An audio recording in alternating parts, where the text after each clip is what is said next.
With problem, call 1-833-BET-OVER. This is Lincoln's home for sports talk on the FM dial. Also online at theticketfm.com. On the internet, KNTK FM Firth, 93.7 The Ticket. Step into the octagon if you dare. This is Lionheart Live with former UFC light heavyweight Anthony Lionheart Smith on 93.7 The Ticket. Lionheart Live is sponsored by Canopy Street Market, located at the corner of South Canopy and N Streets in the Haymarket. Here is your host, Anthony Lionheart Smith.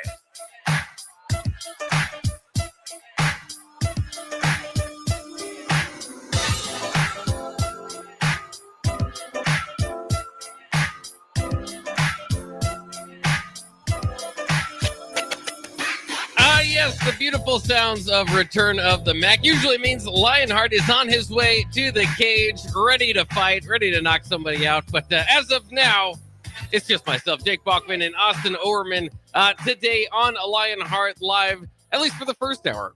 We might get to hear from Anthony. Bit of a travel day, but as he lands, he's planning on landing around noon and calling in. So likely we'll be able to hear from Anthony Lionheart Smith at some point. DP also, you may have noticed, not here this week, so it's a reason for us to get into the room, Austin, and talk a little bit of sports as we get going here. And it's always fun to have different conversations with different people. Once in a while, we'll be able to be on the air together, but it's always it's different conversations when you about what's going on. Although a lot of the same things kind of popping up for the Nebraska-Michigan game for most folks. That's, yes, more of the same for that game, for that team.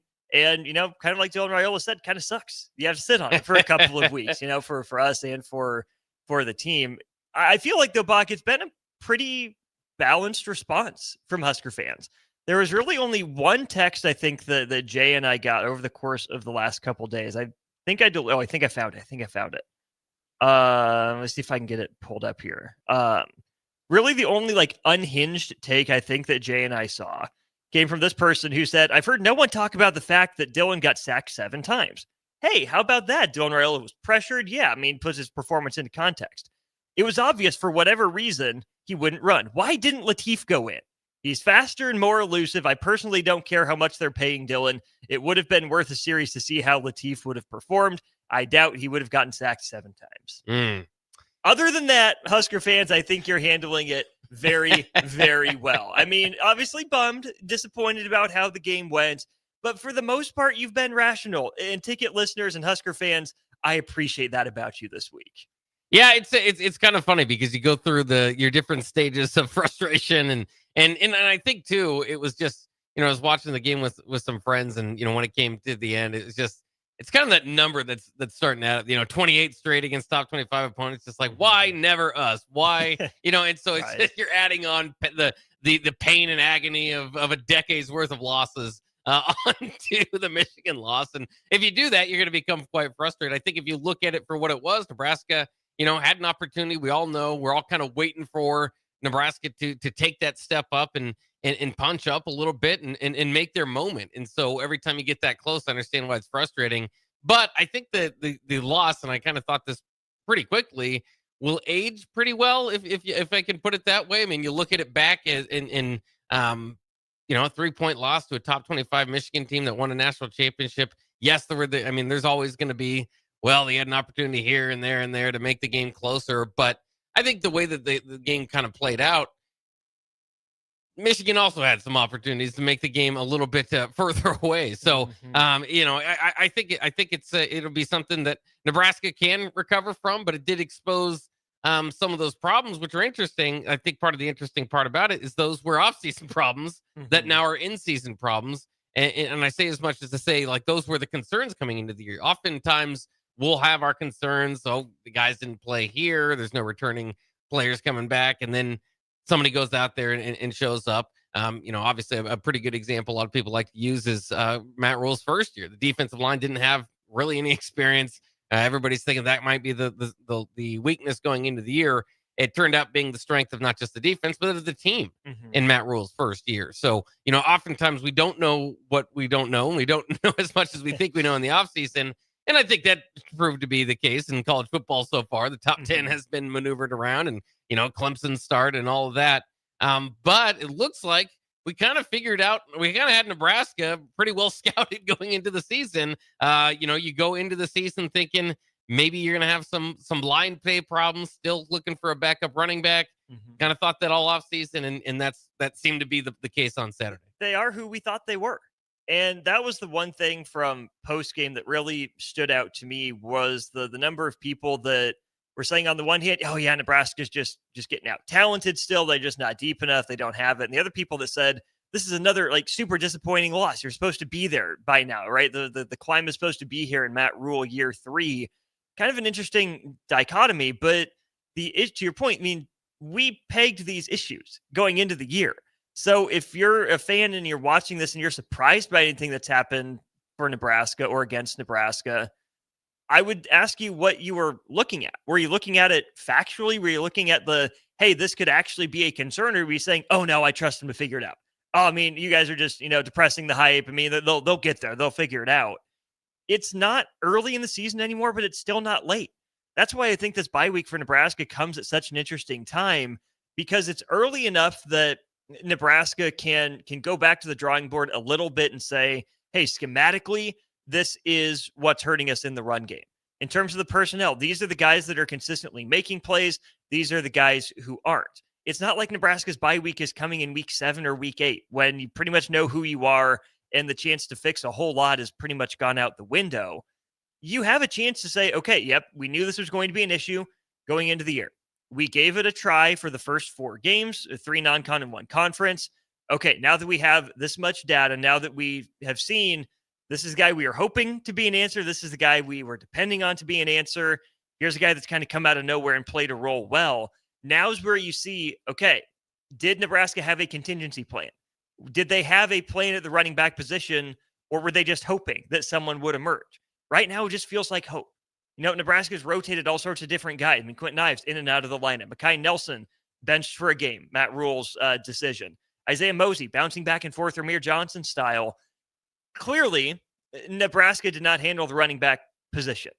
We heard Matt Rule talk about the finances. Nick went on a pretty legendary discussion about that yesterday. So definitely go back and listen to that from the drive. Whatever rationale behind it, Nebraska didn't handle the running back position, and it hasn't sorted itself out. That could be a problem. Defensive line, guys are playing more than they ever have.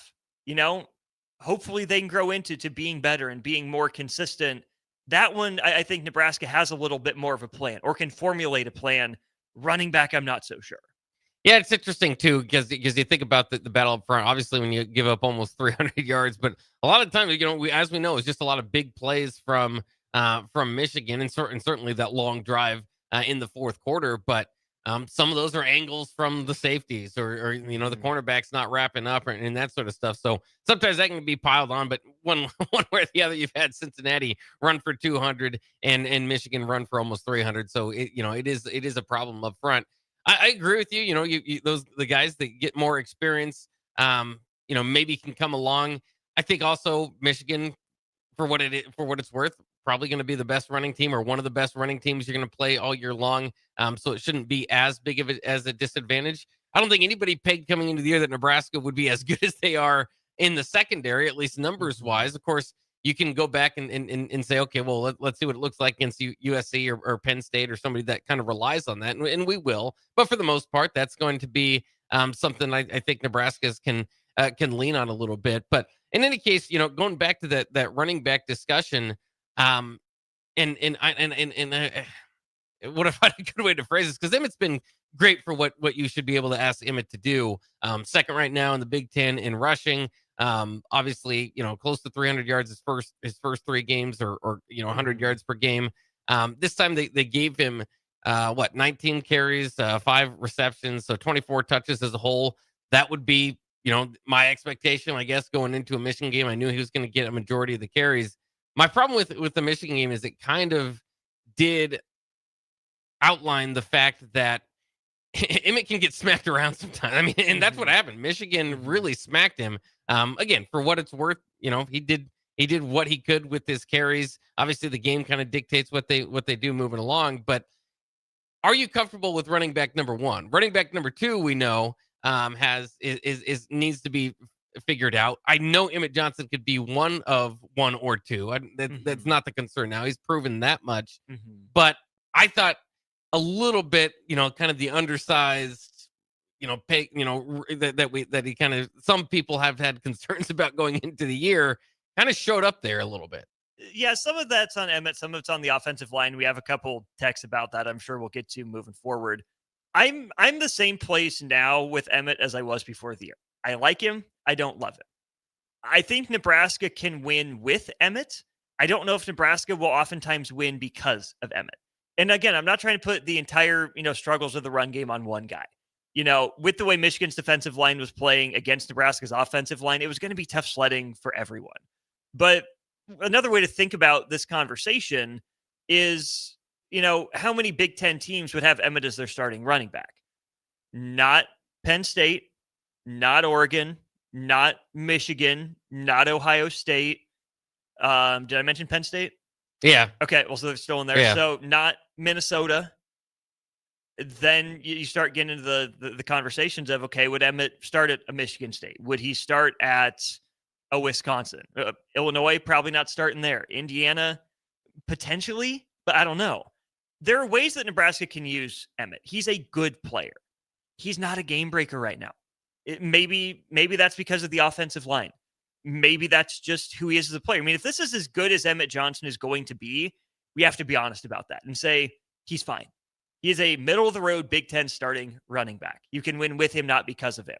Maybe if the offensive line takes a step forward, we can see more from Emmett Johnson, because there have been some encouraging signs over the last few years with a little bit of shiftiness. He's been able to make some nice moves, but then the real test comes against these better teams on the schedule.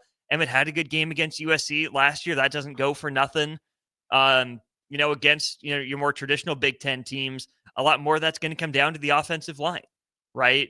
And that's not on Emmett Johnson. It's hard to make something out of nothing in the Big Ten. Emmett's good.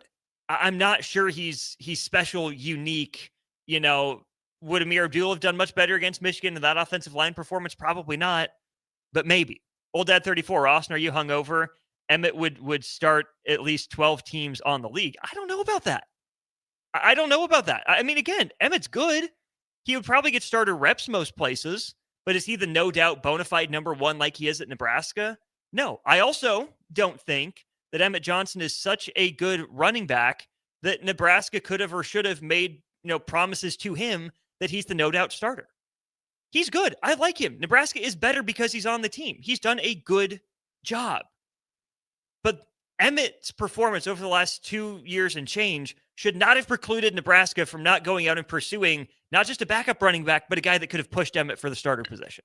Yeah, and that's it's so fascinating. Again, you go back to the kind of quotes from Matt Rule at the press conference. Again, wanting to not speak too much on it because he's proud of the guys he had in his roster. We're just kind of bringing up the fact that the realities of the NIL era and the funds that are available to each squad. Remember, he said they're on a level playing field with just about everybody outside of maybe 10 schools. I would say there's probably teams beneath Nebraska that would also say, hey, we're not on a level playing field. So keep that in mind too. But yeah, I mean, it was just kind of interesting in the offseason. They because you kind of go back to some of the words that they said in the ways that they phrased it, not just with the running back discussion, but overall. And that kind of goes back to, certain things. And did you think that these weaknesses that were perceived by maybe the fan base or from an outside look were going to be weaknesses? Because you would hear the offense, Matt Rule go up and say,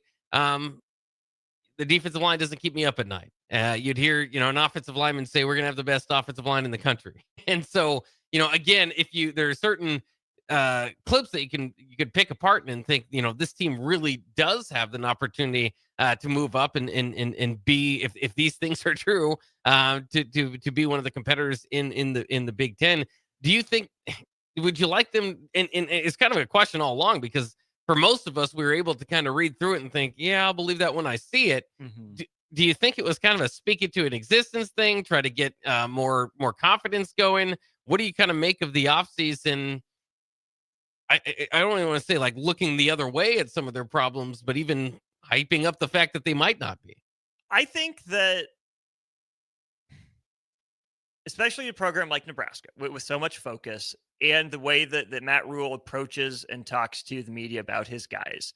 I mean, this can go for any program in the country, but just always take it with a grain of salt.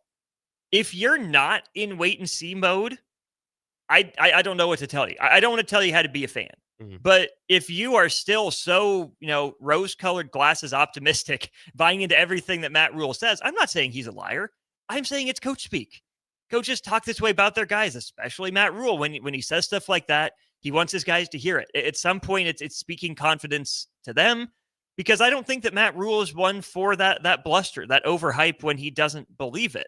When he says the defensive line didn't keep him up at night, okay, I believe you. You got a guy from the NFL and Terry Braden, who's, yes, in his first real collegiate defensive line coaching experience, but knows his stuff. But you got young guys. So just because Matt Rule says it doesn't keep him up at night doesn't mean it doesn't keep him working while he's in the office.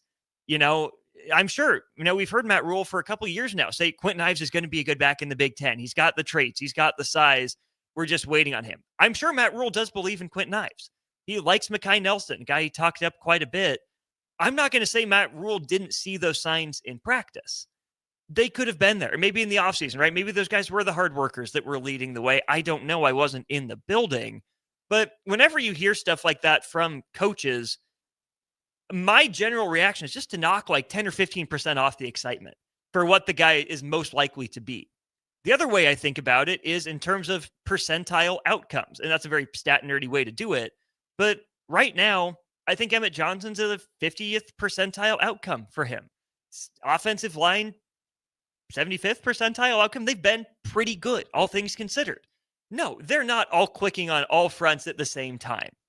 They've been generally good enough. Got their eyes open against Michigan, exposed some structural issues, probably need to be better, but they're generally fine. They've been good in pass blocking going into Michigan. Dylan Raiola has stayed on his feet before that game.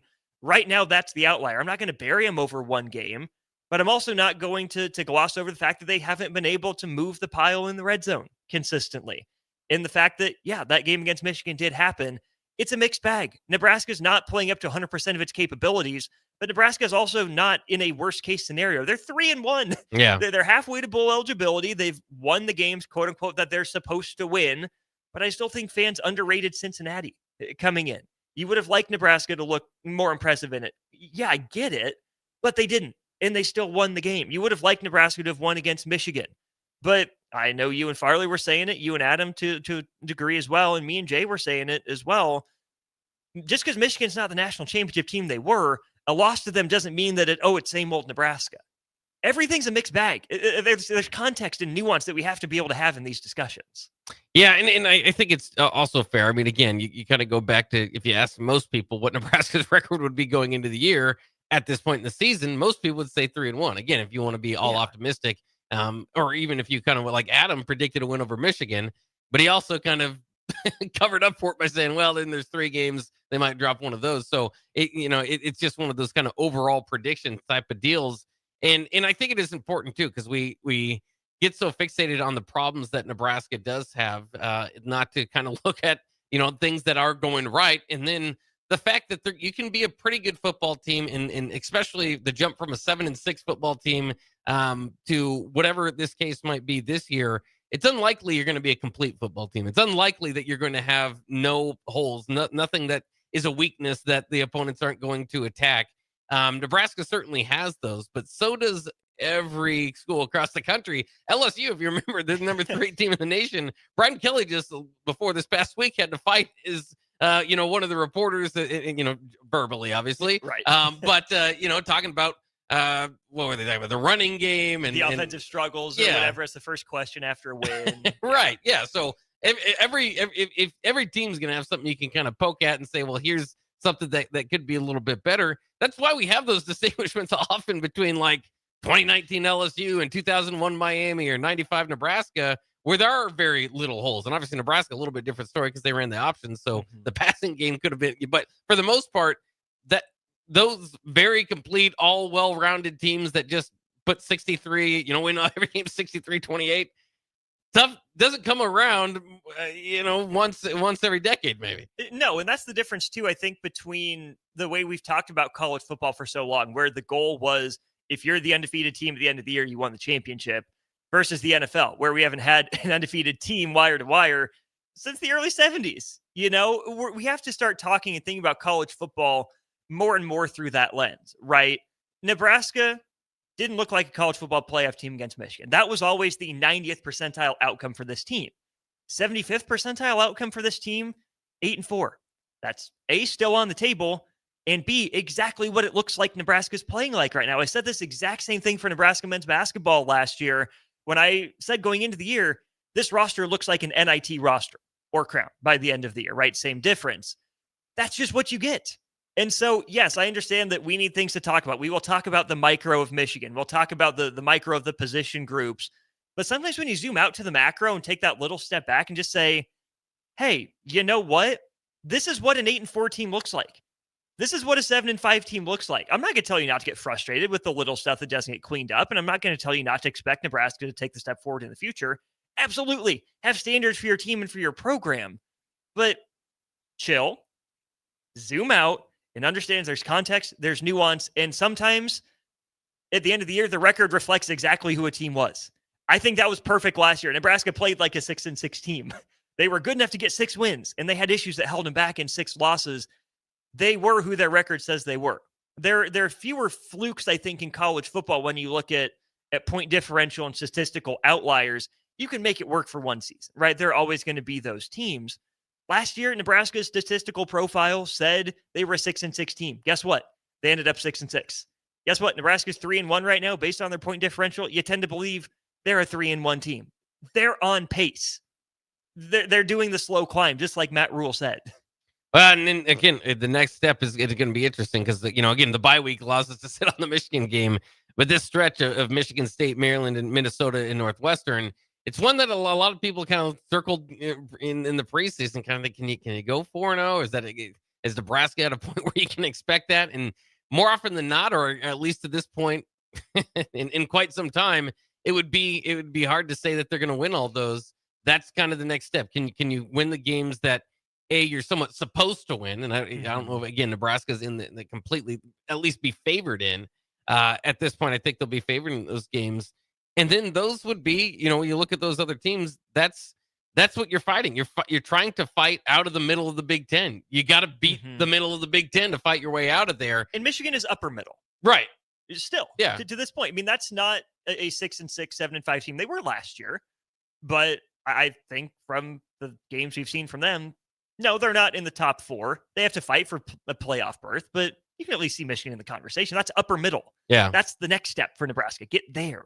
And they were in again, despite everything that happened, only 3 points away from that. So interesting stuff. All right, let's go ahead. We're going to take a quick break. We got plenty of reaction on the text line. We'll hit that next. As we come back here, this is Lionheart Live on 93.7 The Ticket. There are great Mexican restaurants all over town, but there is one that is especially worth the drive from any part of town. Tacos Los Hermanos at 70th and Havelock. Cool off this summer with a delicious horchata or other special drinks. And grab one of their famous taco boxes for a group of friends or coworkers to enjoy, full of birria tacos and many other options. Don't forget their great desserts like tres leches, flan, and cheesecake. Get to Tacos Los Hermanos for lunch or dinner today at 70th and Havelock in Lincoln. Are you ready for a new opportunity? Check out Sandhills Global. Join a dynamic team where your skills are valued and your career can soar. We offer full-time positions with a 4.5-day work week, competitive pay, excellent benefits, and a positive work environment. From IT and marketing to sales and finance, we're looking for talented individuals just like you. Apply today at sandhills.jobs and take the first step towards an exciting future. That's sandhills.jobs. Don't wait, apply now. This is your year, where your team takes it all the way. Win way more than bragging rights at Warhorse Casino, where your love of the game could put $1 million in your pocket. The Pro Football Frenzy is free to play with prizes all season long. Weekly cash prizes up to $1,000 cash, season-long leaderboards, and a chance to win $1 million. Only at Warhorse Casino. Wagers may only be placed on Nebraska-based teams when played outside the state of Nebraska. Must be 21 or older to gamble. Gambling problem? Call 1-833-BET-OVER.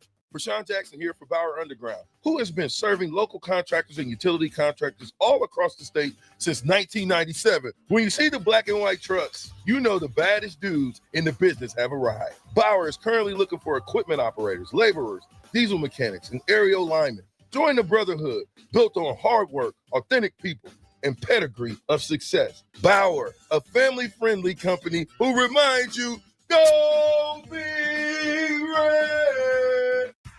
When it comes to concrete, Stevens & Smith Construction doesn't stall. They go for the takedown. As Nebraska's full-service concrete contractor, they stay in bounds, hold inside position, and never forfeit quality. Whether it's foundations, flatwork, or concrete coatings, they elevate performance and pin down results that win every time. Stevens & Smith Construction is a proud sponsor of Takedown Tuesdays on 93.7 The Ticket. Because when it's time to wrestle with concrete, Stevens & Smith Construction slams expectations. Hi, I'm Casey Oddie, and I'm the Retail Banking Manager at your local Midwest Bank branch on 70th and Pioneers Boulevard. Banking may be my job, but supporting the community is what I care most about. Whether I'm showing up at local events, partnering with schools, or helping people reach financial milestones, I am proud to be a part of what makes Lincoln strong. Let's build something together. Stop by and say hi.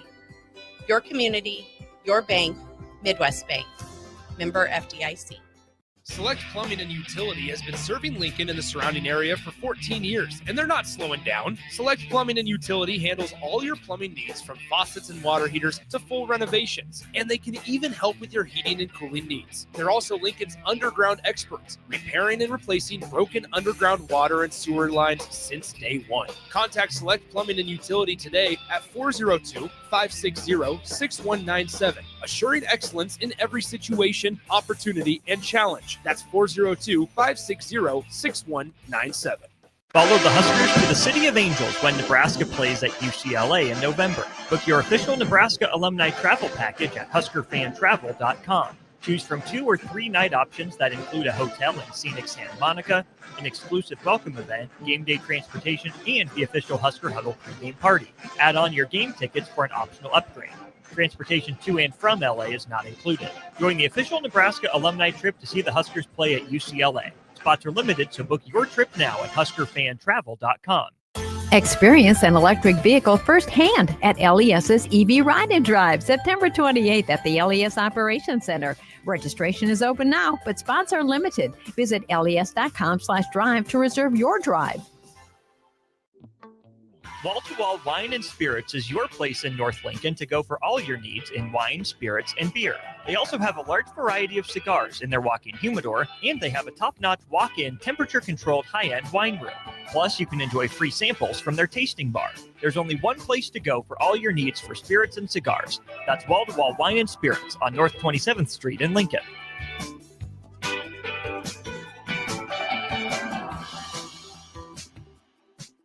Concrete Industries has immediate job openings for precast production laborers and maintenance technicians. Concrete Industries offers great pay, health benefits, 401k, a wellness program, holidays, and paid time off. Apply today to earn a starting pay of $21.50 per hour plus a $1,500 hiring bonus. Concrete Industries is hiring all experience levels and offers on-the-job training. Start your career today as a precast production laborer or maintenance technician. Visit concreteindustries.com. 93.7 The Ticket is your home for every Kansas City Royals baseball game. Bobby Witt Jr., Salvador Perez, Vinny Pasquantino, and the rest of the Royals attempt to make the postseason for the second season in a row. And you can hear all the action on 93.7 The Ticket and theticketfm.com. Your home for Kansas City Royals baseball. In every office, there's 2 types of people. There are those who bring in bagels and those who eat the bagels that someone else brought in. Everybody likes the first person. Be that first person. Weekday mornings at 7:30, you have a chance to win a business box of bagels from Bagels & Joe. All you have to do is shut up, Sipple. 2 questions for you, 2 for Sip. Win, and the bagels are yours. Lose, well, you don't want to lose. You lost Monday, you lost Wednesday, you're a loser. Shut up, Sipple. Weekday mornings at 7:30, brought to you by Bagels & Joe. Time to go back into the Lion's Den. This is Lionheart Live with your host, Anthony Smith. We're back here on Lionheart live on 93.7 The Ticket. You can catch it every Wednesday from 11 to 1. And of course, Anthony Lionheart Smith is the host, but he's not in today. So we will hopefully hear from him. Expected to land his plane around noon and maybe give a call in here. So that is our hope to hear from the UFC Fighter Now broadcaster. I'm Jake Bachman along with Austin Orman. We're talking some Nebraska football. We're going to get to your text line responses. If you have any ideas or thoughts throughout the show, 402-464-5685. It is the Starter Heyman Jewelers text line. But as we get into this is a fighting show, or at least, there's the host of it can knock about just about anybody that walks around this building. Austin, have you ever been in a fight? How do you think you would fare? I mean, or have you fared well in the past? No, have never been in a fight. The closest thing I got into in terms of a fight was, there's one thing in middle school. This kid pushed me. I was operating under some information from a teacher that the kid didn't know and didn't believe me when I told him. And so, yeah, got into a little one-sided scrap. He pushed me. We both ended up going to the principal's office for it. But I was exonerated. I was cleared of all wrongdoing. Oh, good. As it should have been. So. Yes. How do you think you would fare in a fight? You've got any moves you've been practicing for when the time comes? My best move in a fight is probably verbal de-escalation. Hey, I believe that is work. my most consistent approach. Yes, they're all different ways to win a fight. That could you talk them down. I like that. That's what it was funny because DP asked last week, Anthony, like how long it would take just to knock it out, like a normal man. And Anthony said probably about 3 seconds. And he's not wrong. That's why I say, you know what? At a certain point, I would just find an equalizer. You got to get a chair or something. I'm a pro wrestling fan, so I know the limitations. This is not a chair that many of us would be able to swing that easily. Right, yeah, these chairs don't help. These are heavy. I don't even know if I can pick it up. But maybe one of those out there could do, except it's padded. So what's the point? Hit it with a padded end. Yeah, that's aggressive, but Kill him softly. Yeah. That doesn't have quite the landing that you're looking for. So we'll see. Anthony, I want to get his take. I always think it is interesting too, because he said the other day, something like 80% of men or something like that have a higher level of belief in what they could do in a fight compared to what they actually could do. And I probably could believe that. But again, it's part of what we were talking about earlier, maybe with the Nebraska football team. You at least want to have the confidence. You want to at least build the confidence in case it comes, because who knows? Maybe your rage could help you through a fight there. But again, I do have decently long arms. Like I do have a slightly plus wingspan. Yeah. Like I'm 6'1.5" or so. I think my wingspan's in like the 6'2", 6'3" range. So not like bunch of extra length, but enough. I think you could lay a pretty good clothesline out on somebody. Oh, absolutely. Yeah. Absolutely. Jay has given me the label of wiry strong before. Okay, yeah. I like that. Yeah. You and I know we got dad strength. Yeah, right? That's yeah. a thing. That happens. No, I'm not a bodybuilder. No, I'm not yoked up or anything. No, I wouldn't last long in a fight, but there's an avenue.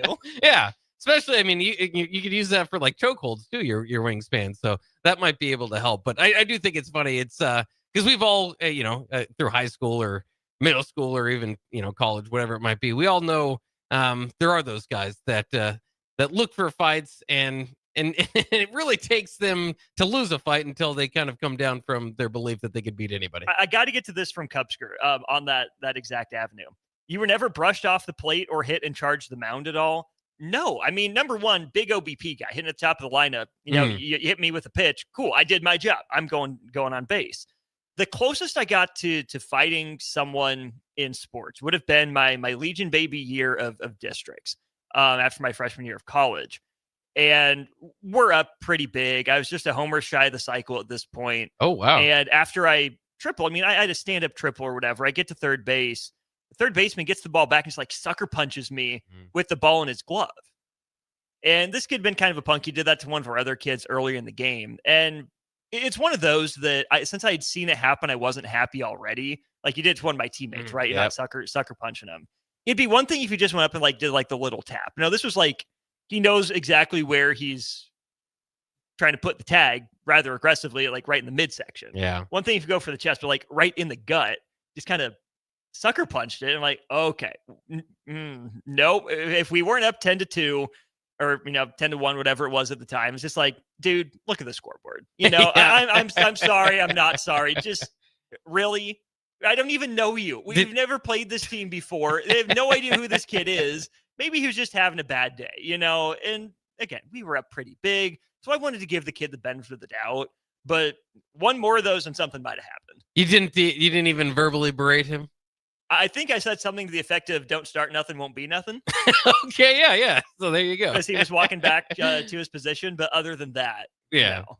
Well, fair enough. Yeah. Have you ever get a technical foul or anything? Have you ever come close to like your emotions getting a hold of you? The closest I came to a technical foul was actually when I broke my left arm in 8th grade. I was sitting on the bench, and I was keeping book and whatnot. Yeah.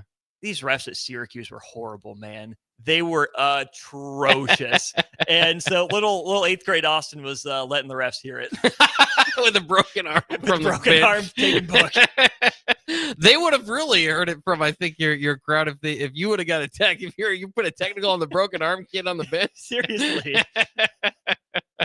Oh man. So that's good. At least you're able to keep your emotions for the most part in play. It's always tough to do. Let's respond to some of these texts here that we've got from the text line. Songbird says those sacks were on the offensive line. Otherwise, you were just looking for a reason to blame Dylan. Rodney says he's frustrated by the offensive line that has had the same coach, a great deal of experience, not being able to make adjustments or make changes to slow down an incredible defensive rush. That's kind of the backdrop of the whole story, of course, is whether they, if they had a Raiola breakfast in the morning, what the conversation would be between uncle and quarterback there. But I think too, I would say more so interesting in that conversation is the adjustment. I know it would limit your options as far as who's going out there, but it seemed like at a certain point, maybe you leave the tight ends in. Leave the tight ends in. Maybe leave your running back in to chip. Nebraska went empty quite a few times. I think part of it is, again, they're 4 games in. That's enough time. They got some looks they weren't used to. They need to communicate better, and they were just physically outmatched. Yeah. This is a fine offensive line. I think it's better than Nebraska's had generally, right? But again, it's a 55th or 60th percentile line for Nebraska, right? It's not every play their turnstiles. They're fine. They generally hold their own. They got overwhelmed with talent. They didn't communicate well enough. I'm sure they'd tell you against some exotic looks they didn't handle the best. Yeah, a lot of that is on the coach. Donovan Raiola might not be the solution, but I don't think he's the problem. He's fine. He's a generic offensive line coach who just happens to have the same last name as the quarterback. And it's interesting too. You can point that out because I think Nebraska, since the pipeline days, and I always go back to the offensive line. Obviously those were some of the dominant best offensive lines in football. And back then you were running the ball a lot. So it was more about just being road graders and stepping back in protection. But since then, I think they've had, in the talent or the overall offensive line can kind of go up and down depending on the year. But I think they've had some pretty good lines for the most part. And then you kind of meet the 3 or 4 times a year, you play the teams that have more talent across from you. And so that's kind of been the problem in Nebraska, specifically in the last 5 years. It's just been Ben Hart and Corcoran. And it was kind of like at tackle. And it was like, okay, maybe they're the best on the roster year in and year out, and they're winning these jobs. But it feels like those 3 or 4 games come around every year, and they're kind of exposed in that. And that was what this case was against Michigan. And you hope that it doesn't bleed over into some of the other games. And I'm not convinced it will. I think you're most likely going to see that might happen again. And, maybe when you play a Penn State or teams that have better athletes. Minnesota, Penn State, Iowa. Yeah. Those are the games I think you're really watching out for if you're Nebraska. USC might have an athlete or two here or there. I mean, every team will have a dude that can rush the passer on at the very least. But you look at, let's get to this from 12:55. They need to stop putting their best left tackle on the bench when he jumps off sides.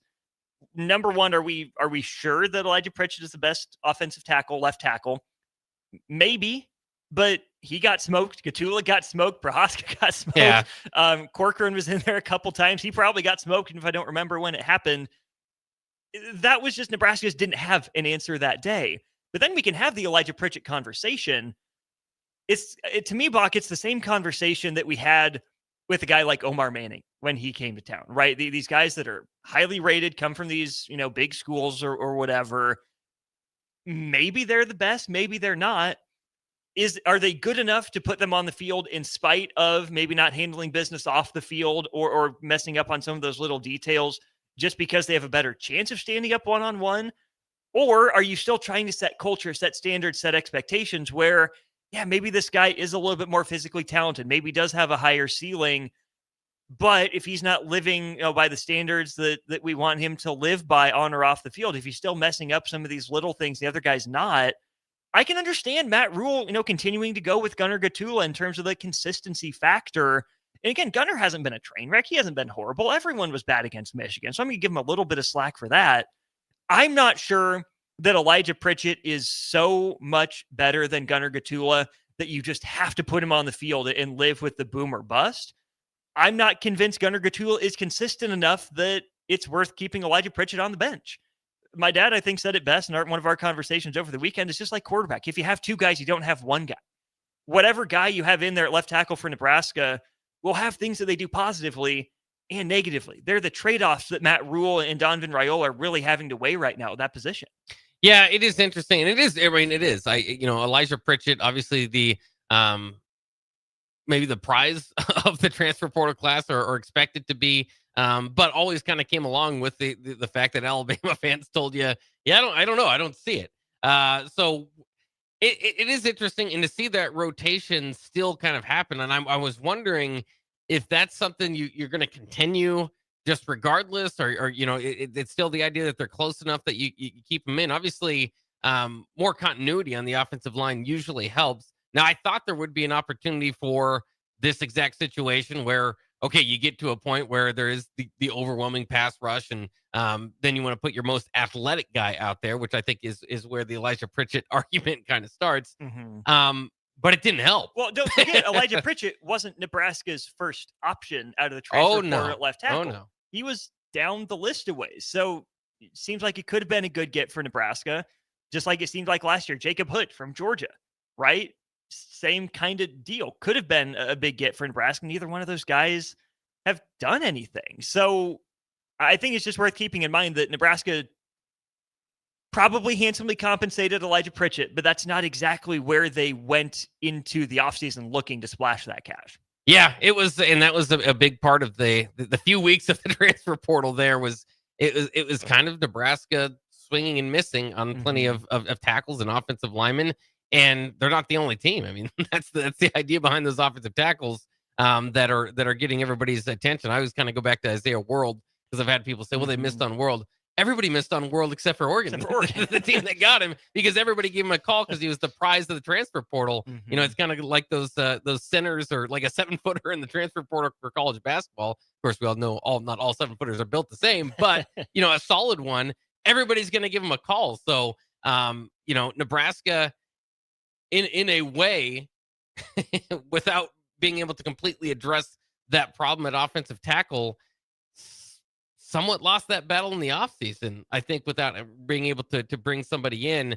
And then the hope was that you can maybe bring somebody along that hasn't quite lived up to the expectation. That I think is a great way to look at Nebraska in the transfer portal, right? Most years they will bring someone in, and their hope is then to bring someone along. Yeah. Right. Someone that's already on the roster. So I think that's a good lens through which to view how Nebraska operates in the transfer portal. Sure, sometimes you'll go get your stud receiver like Dane Keir and Isaiah Hunter, right? But then alongside them, do they bring Ja'Cory Barney up a step? Do they help, Quinn Clark develop? And Cortez Mills as a freshman come in, the bring in and bring along. I really love that layout. Yeah, and it's interesting too. Nebraska had this huge recruiting weekend this weekend, and you wonder if they can kind of turn that corner, because if we're honest too, it's because as you laid it out there, it's a theme. Nebraska usually isn't going to be the top pick for the top athletes. I mean, that's why Dylan Raiola was such a big deal, is that they usually have to take somebody with a little bit of baggage. Other schools are kind of not, it's something that's turned them away, and hope that they can correct that issue. And that's how Nebraska has a lot of times got some of the top talent in. Right. Has it worked or not? They've all been, their gambles here and there. For the most part, they quite honestly just don't. but that's the position you're in as a sub 500 or 500 football team for the last decade. Nobody, the top athletes across the country are going to line up to head into Lincoln.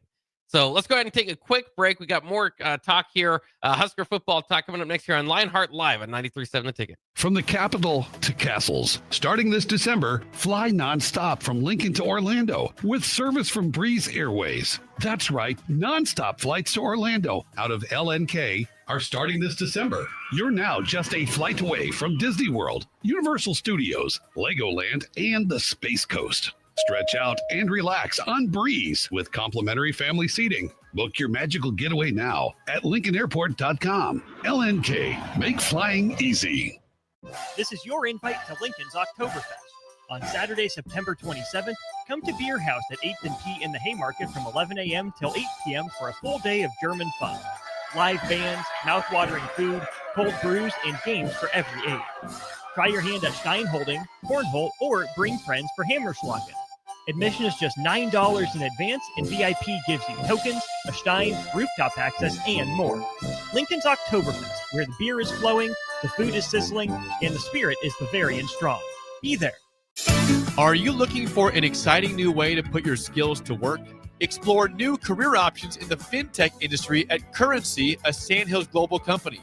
We offer full-time positions in financial sales, compliance, operations, and other fields. We also offer a 4.5-day work week, an attractive benefits package, and opportunities for advancement. Put your motivation to work and grow with us at Currency. Visit gocurrency.com/careers to learn more. MHC isn't a new company, just a new name. Moe's Moving is now Moe's Home and Commercial. Whether moving across town or across the state, MHC Moving has you covered, specializing in home, apartment, assisted, and independent living moves. MHC can handle your commercial moves as well. MHC Moving has 0 hidden fees. You'll never pay for same-day booking or be charged for stairs, heavy items, or elevator fees. Rates are the same Monday through Saturday, and you will never pay a truck or fuel surcharge. And they offer payment plans through PayPal. Call MHC Moving today at 402-853-7167 or go to mhcmoving.com. Start your Sundays off right with Jeff and Nicole Essink on Fitness Fanatics. Jeff and Nicole discuss health and wellness, how to achieve fitness goals, and more through the life of gym owners and gym goers. It's Fitness Fanatics from 9 to 11 a.m. on Sundays on 93.7 The Ticket and theticketfm.com. Oh, Kansas. Here we go. Second half today. You just don't stop giving, do you? Green flag, we're underway. The closest finish in NASCAR Cup Series history. Close to downtown, amazing campgrounds, 3 NASCAR races in one weekend, and it's the playoffs. God damn right. Now you're just showing off. But we're not mad. In fact, we're looking forward to it. NASCAR Playoffs Weekend at Kansas Speedway, September 26th through the 28th. Get your tickets now at kansasspeedway.com. When it comes to concrete, Stevens & Smith Construction doesn't stall. They go for the takedown. As Nebraska's full-service concrete contractor, they stay in bounds, hold inside position, and never forfeit quality. Whether it's foundations, flatwork, or concrete coatings, they elevate performance and pin down results that win every time. Stevens & Smith Construction is a proud sponsor of Takedown Tuesdays on 93.7 The Ticket. Because when it's time to wrestle with concrete, Stevens & Smith Construction slams expectations. Hi, my name is Molly Party. I'm a realtor with MP Dodge Real Estate. I'm a newly licensed agent and considered numerous brokerages before deciding on MP Dodge. I chose the company that gives me the most support in my new career, plus guidance and encouragement along the way. MP Dodge has a unique mentoring program for new agents. It's helped jumpstart my career and has a supportive management team and administrative staff. So if you're contemplating a career in real estate, look no further than MP Dodge. It will be the best decision you make. Imagine starting your day with a computer glitch that leaves you feeling stuck, frustrated, and unable to get your work done. You have 1,000,001 things to get done today, and waiting for the tech issue to solve itself isn't one of them. It's time to let Hamilton handle the tech so you don't have to. We help businesses across the state spend more time on what they do best and less time frustrated with office technology. As the official business IT partner of the Huskers, we're focused on providing custom solutions that set you up for success now and in the future. Connect with us today at hamiltonisbusiness.com.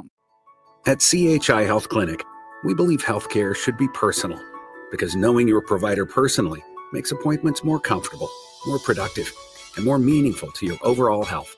Get matched with a primary care provider based on your personality and lifestyle using CHI Health Clinic's My Provider Match. Take the survey at myprovidermatch.com to find the right provider for you. Getting healthier starts by getting personal at CHI Health Clinic. Are you looking to upgrade or improve the garage door on your home? This is Cameron Hall of Doors Plus. At Doors Plus, we guarantee to offer a wide selection of options from 5 leading garage door manufacturers as we deliver a free estimate, exact measurements, and rapid installation with a 3 to 5 week time frame. When you choose Doors Plus for your residential garage door needs, you'll work with our experienced technicians and be ensured that your new door seamlessly complements your home. Give us a call at 402-590-5800 or visit us online at DoorsPlusLLC.com. Doors Plus, garage doors, and more. Follow the Huskers to the City of Angels when Nebraska plays at UCLA in November. Book your official Nebraska alumni travel package at HuskerFanTravel.com. Choose from 2 or 3 night options that include a hotel in scenic Santa Monica, an exclusive welcome event, game day transportation, and the official Husker Huddle pregame party. Add on your game tickets for an optional upgrade. Transportation to and from LA is not included. Join the official Nebraska alumni trip to see the Huskers play at UCLA. Spots are limited, so book your trip now at HuskerFanTravel.com. 93.7 The Ticket, Fox, KFXL weather. Sponsored by John Henry's Plumbing, Heating, and Air Conditioning. Your Lincoln forecast for today. A few sprinkles are possible this afternoon. Otherwise, we'll see partly sunny skies with a light breeze and a high near 76. Tonight, mainly clear skies and calm winds, the low around 55. And tomorrow, lots of sunshine with light winds and an actually high near 80. I'm meteorologist Kyle Hucker for 93.7 The Ticket and theticketfm.com. Time to go back into the Lion's Den. This is Lionheart Live with your host, Anthony Smith.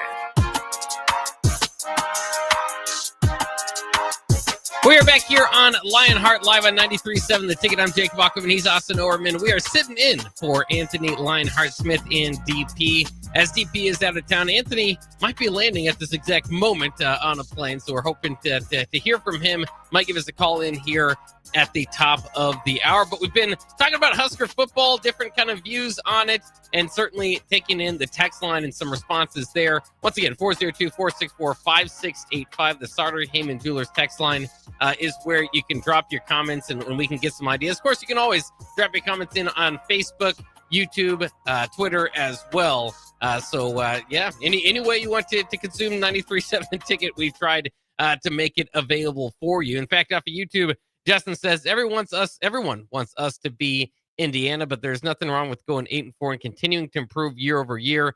Instant success is difficult to come by, and that's a very good point. It's something that we were kind of talking about earlier. And it's kind of funny because I just after this past weekend, it was the whole offseason talk is who's this year's Indiana, and it looks like Indiana might be this year's Indiana. So it's funny because Kurt Cignetti, and he's not a likable guy from the outside. He's one of those guys that you'd like on your team. Is he new PJ Fleck? He definitely feels like it.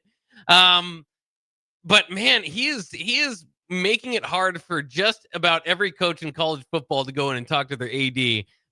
Because with the magic that he's started there in Bloomington, and it looks to be ongoing, continuing success, Fernando Mendoza right now is a lot of people's favorite to win the Heisman after that performance against Illinois. We'll see what happens around the corner for Indiana.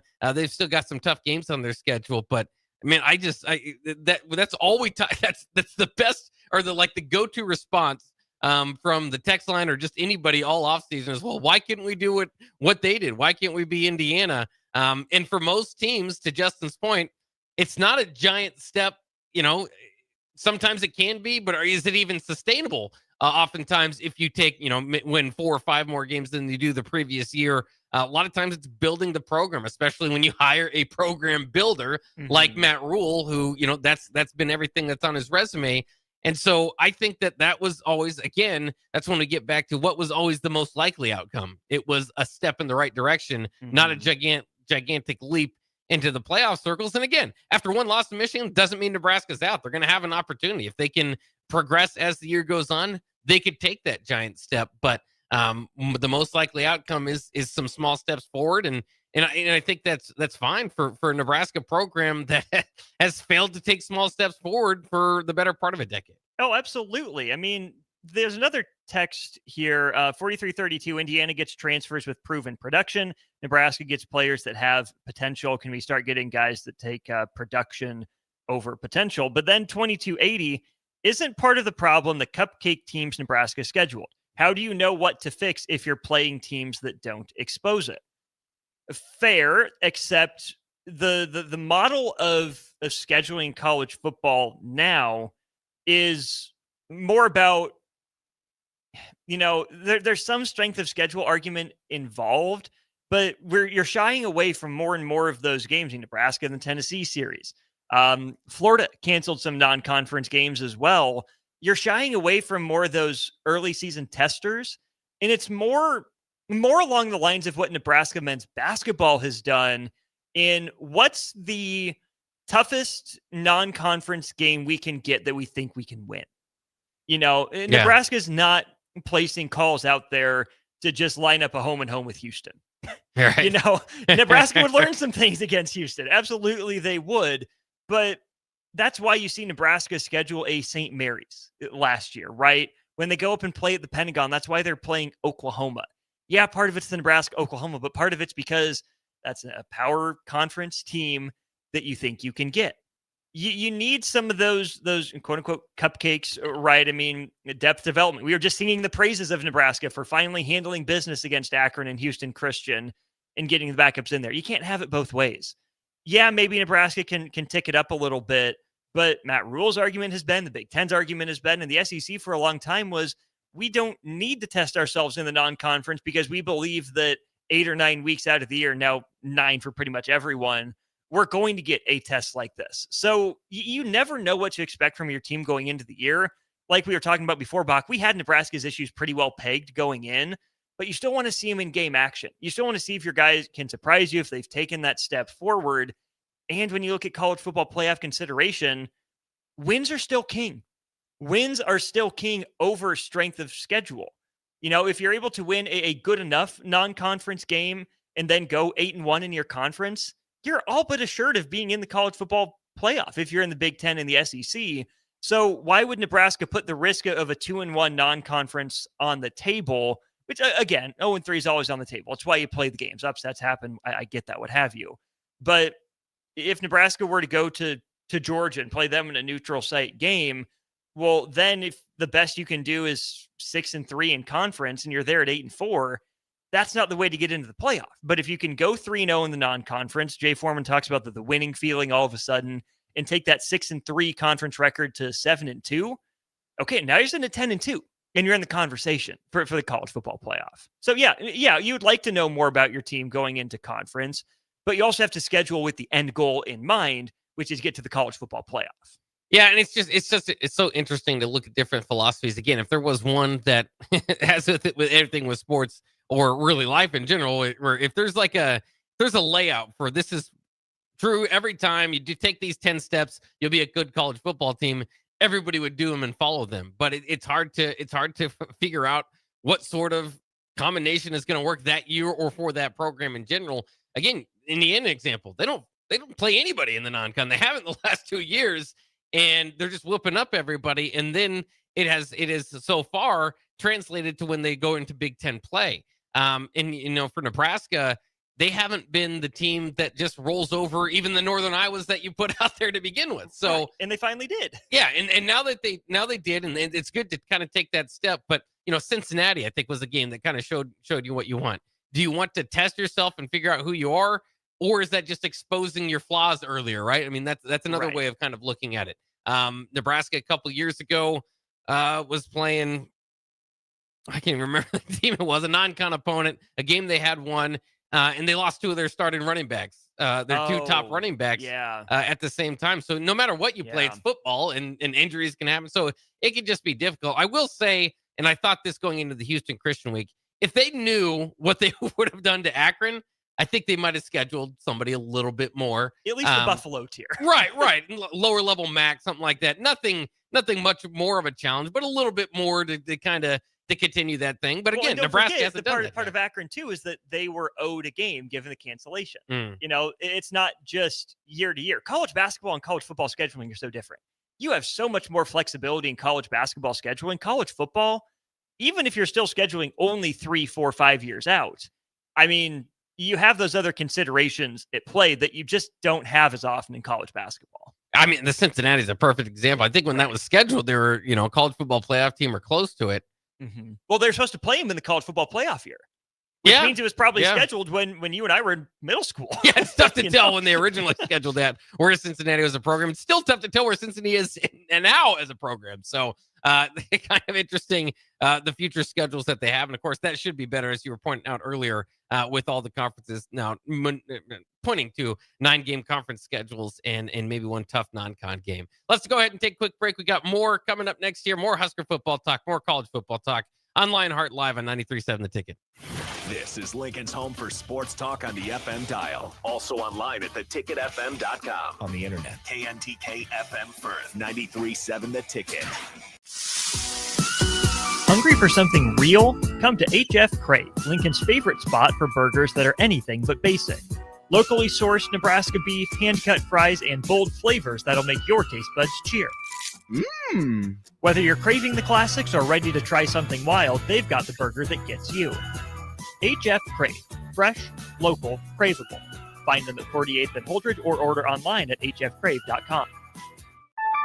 A business's phone is the lifeline to its customers and potential clients. That's why it's so important that you can take calls seamlessly from anywhere, whether you're on the road or in the office. Hamilton Business Technologies can help ensure your phone rings wherever you are. We can equip your headquarters and any of its locations with the right tools for smooth, professional call handling. As the official business IT partner of the Huskers, we know how to keep Nebraska businesses connected. Learn more at hamiltonisbusiness.com. Sometimes good people make mistakes.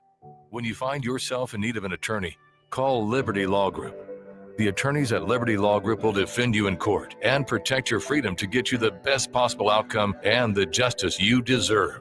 Trust your freedom to Liberty Law Group, the best criminal attorneys in Nebraska and Iowa. Call them today at 877-404-5238. That's 877-404-5238. Or check them out online at libertylawgroup.com. When it comes to concrete, Stevens & Smith Construction doesn't stall. They go for the takedown. As Nebraska's full-service concrete contractor, they stay in bounds, hold inside position, and never forfeit quality. Whether it's foundations, flatwork, or concrete coatings, they elevate performance and pin down results that win every time. Stevens & Smith Construction is a proud sponsor of Takedown Tuesdays on 93.7 The Ticket.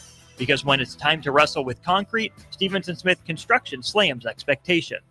Rashawn Jackson here for Bauer Underground, who has been serving local contractors and utility contractors all across the state since 1997. When you see the black and white trucks, you know the baddest dudes in the business have arrived. Bauer is currently looking for equipment operators, laborers, diesel mechanics, and aerial linemen. Join the brotherhood built on hard work, authentic people, and pedigree of success. Bauer, a family-friendly company who reminds you, go Big Red! Join LES at 6 p.m. Thursday, October 9th at the LES Operations Center to learn about the utilities' proposed 2026 budget and electric rates and share your input at the annual public meeting. Learn more at les.com. MHC isn't a new company, just a new name. Moe's Moving is now Moe's Home and Commercial. Whether moving across town or across the state, MHC Moving has you covered, specializing in home, apartment, assisted, and independent living moves. MHC can handle your commercial moves as well. MHC Moving has 0 hidden fees. You'll never pay for same-day booking or be charged for stairs, heavy items, or elevator fees. Rates are the same Monday through Saturday, and you will never pay a truck or fuel surcharge. And they offer payment plans through PayPal. Call MHC Moving today at 402-853-7167 or go to mhcmoving.com. Anderson Ford in Lincoln has 2 convenient locations, which means 2 times the customer service, 2 times the inventory, and 2 times the ability to get you in the car of your dreams. Whether you visit us on the north side or the south side, you'll find more selection and a team that's always on your side.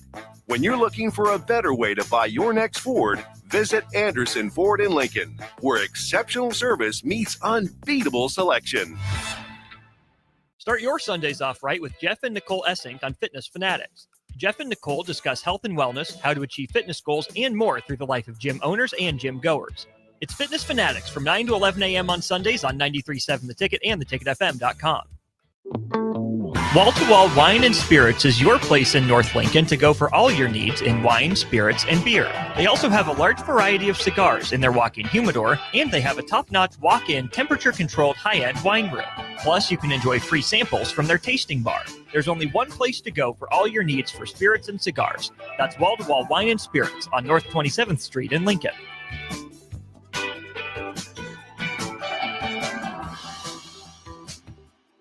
Are you looking to upgrade or improve the garage door on your home? This is Cameron Hall of Doors Plus. At Doors Plus, we guarantee to offer a wide selection of options from 5 leading garage door manufacturers as we deliver a free estimate, exact measurements, and rapid installation with a 3 to 5 week time frame. When you choose Doors Plus for your residential garage door needs, you'll work with our experienced technicians and be ensured that your new door seamlessly complements your home.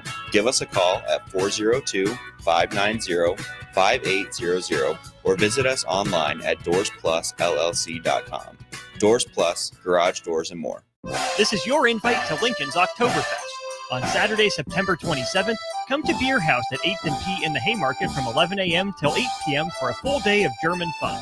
Live bands, mouth-watering food, cold brews, and games for every age. Try your hand at Steinholding, Cornhole, or bring friends for Hammerschlagen. Admission is just $9 in advance, and VIP gives you tokens, a Stein, rooftop access, and more. Lincoln's Oktoberfest, where the beer is flowing, the food is sizzling, and the spirit is Bavarian strong. Be there.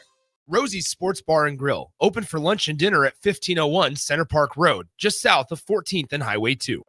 Step into the octagon if you dare. This is Lionheart Live with former UFC light heavyweight Anthony Lionheart Smith on 93.7 The Ticket. Lionheart Live is sponsored by Canopy Street Market, located at the corner of South Canopy and N Streets in the Haymarket. Here is your host, Anthony Lionheart Smith.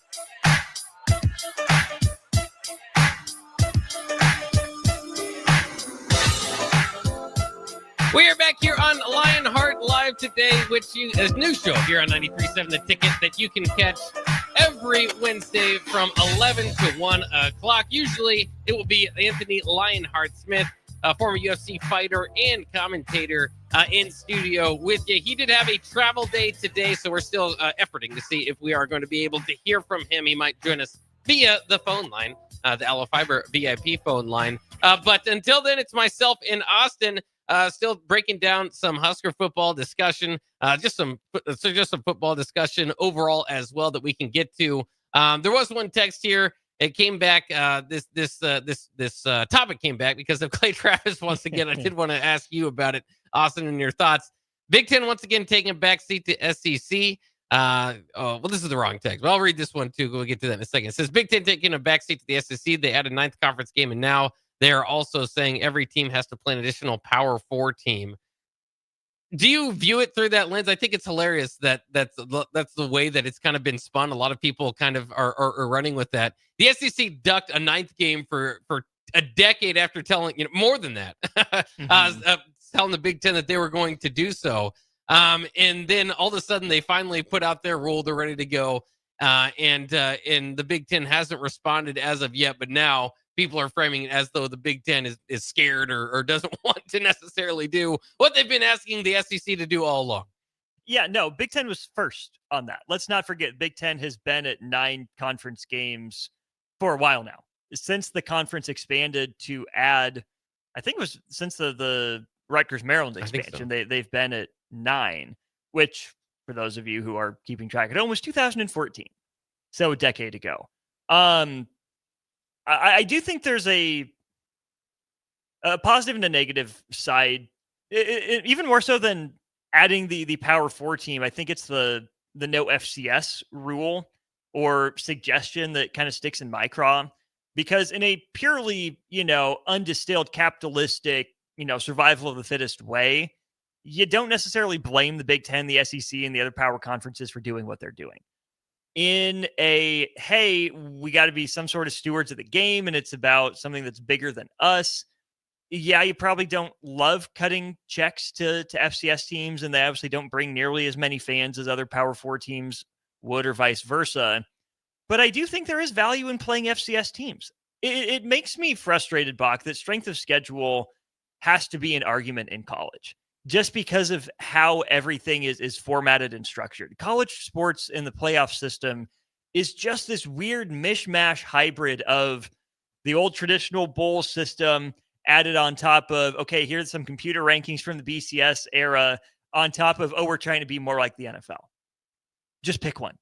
So either strength of schedule really matters, and then you'll probably knock off those FCS or lower level teams on your own, or let's go to a divisional / conference structure that actually makes sense, where it is more geographically based, where you're playing the teams in your region, and where, like in the NFL, you have 4 divisions per league. You qualify on those. Guess what? If you win your division, and then you have 3 wild cards. Where is strength of schedule in the wild card tiebreaker? Not anywhere near the top, if it ever exists at all. Points for, points against, divisional record, record against common-ish opponents. And yes, of course, some of that's harder to parse out in college football, where you have 130 some teams as opposed to just 32 teams in the NFL. But it makes sense why the SEC is doing what it's doing. The Big Ten got there first, and it's going to change again. Yeah, and I believe at some point we'll see the Big Ten, as what's trailing behind right now, requiring a non-con Power 4 opponent. And most likely, I think the SEC and Big Ten are going to have some sort of agreement to cross over there. So that could be pretty exciting. But to your point, I mean, it's just the amount of teams that are there. 100 plus, 135 teams. It's hard to get a fair and balanced strength of schedule, no matter how you do it. And it kind of goes back to, again, the college football problem that is. And now it doesn't show up on Saturdays when we always say when the helmets are on the field and it's a glorious Saturday afternoon. You got a great weekend of games. You don't think about all that stuff, and I can appreciate that. But as far as structure, it's just the worst. And then the fact that it also that football kind of takes precedence, and then so anything the way that it is structured impacts all the other sports, right? The fact that it's so weird. Like this conversation, that's what I was going to get to. Somebody, Thomas and Lincoln, was asking if Nebraska's in the wrong conference. You think Cal's in the right conference right now? There's a lot of teams that don't feel like they necessarily have a home or in the right conference. And the whole conference idea in what we went through last year was the idea, hey, let's have the conference winners be automatic qualifiers, top 4. Maybe that's the fairest way we can do it. And then we saw as it broke down, well, no, that's not fair at all, because these conferences aren't built the same and we can't act like as if they are. No, and the only argument I will hear about Nebraska being in the wrong conference is that Nebraska was too hasty to jump from the Big 12 to the Big 10. It's hard, if not impossible, to know in the moment. We get caught up in the emotion of, yep, the balance of power continues to shift south, south, south, closer to Dallas, closer to Austin, right? And that, sure, was beginning to happen. But look at how many conferences Texas has been in since 1900. Yeah, Nebraska's been in a few, but it's been in the same general region, the same general, geographic area. Texas was always a flight risk. I don't think Nebraska's leadership thought about that, hey, expansion's happening now, or we're thinking about expanding or switching conferences. Seems to me like Nebraska's leadership probably didn't think, oh, what if this happens again in the future? Or maybe they did. And maybe they decided the Big Ten was the best spot to be. I think it's really hard to turn down $75 or $75 million a year in Big Ten money. Hard to say Nebraska made the wrong choice in that aspect.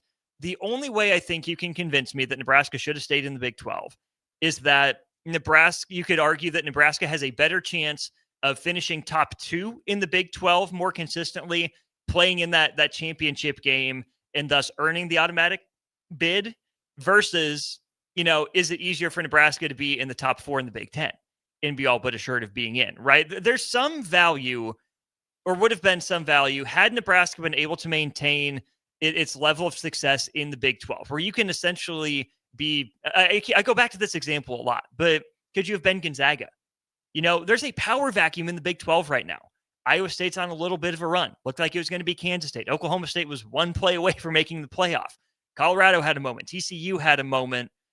If Nebraska was in the Big 12, would it have been able to say who is playing for the right to play Nebraska to go to the college football playoff?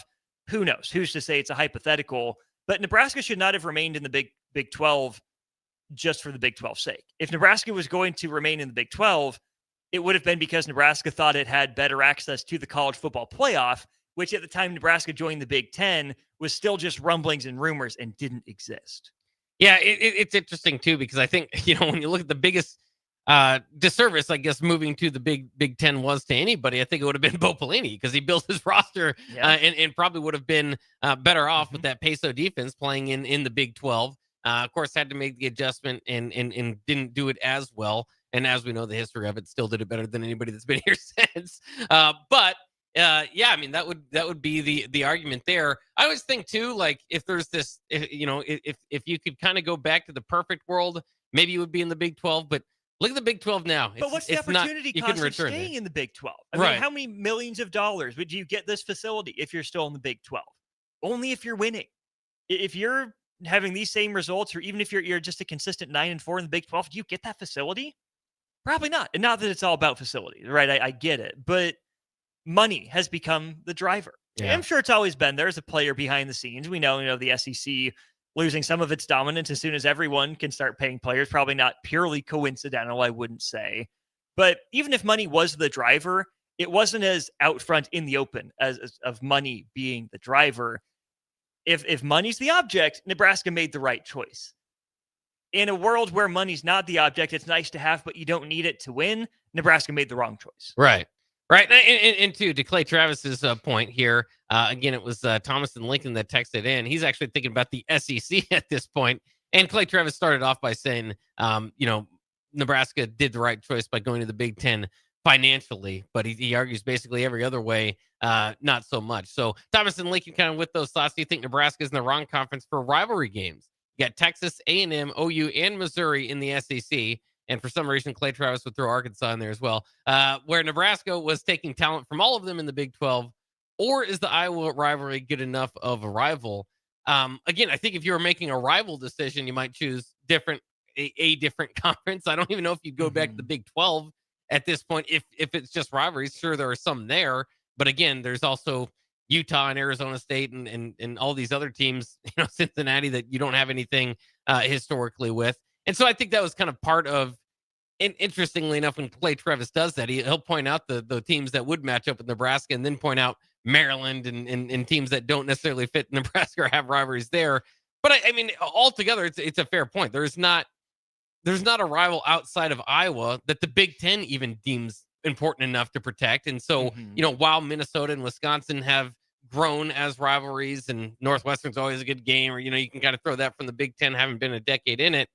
It's not the best conference for rivalries, and that's always going to be something that kind of stings for Nebraska fans, and that's why you feel like you're never going to say that you're in the perfect or ideal conference, at least not until Nebraska plays a lot of meaningful games against meaningful opponents, with meaningful stakes on the line, and the program that Nebraska's had just hasn't had that opportunity so far yet in the Big 10, but SEC is an interesting one. I think if you're thinking about moving from the Big 12 at that time, if you could get to the SEC, that'd be one thing.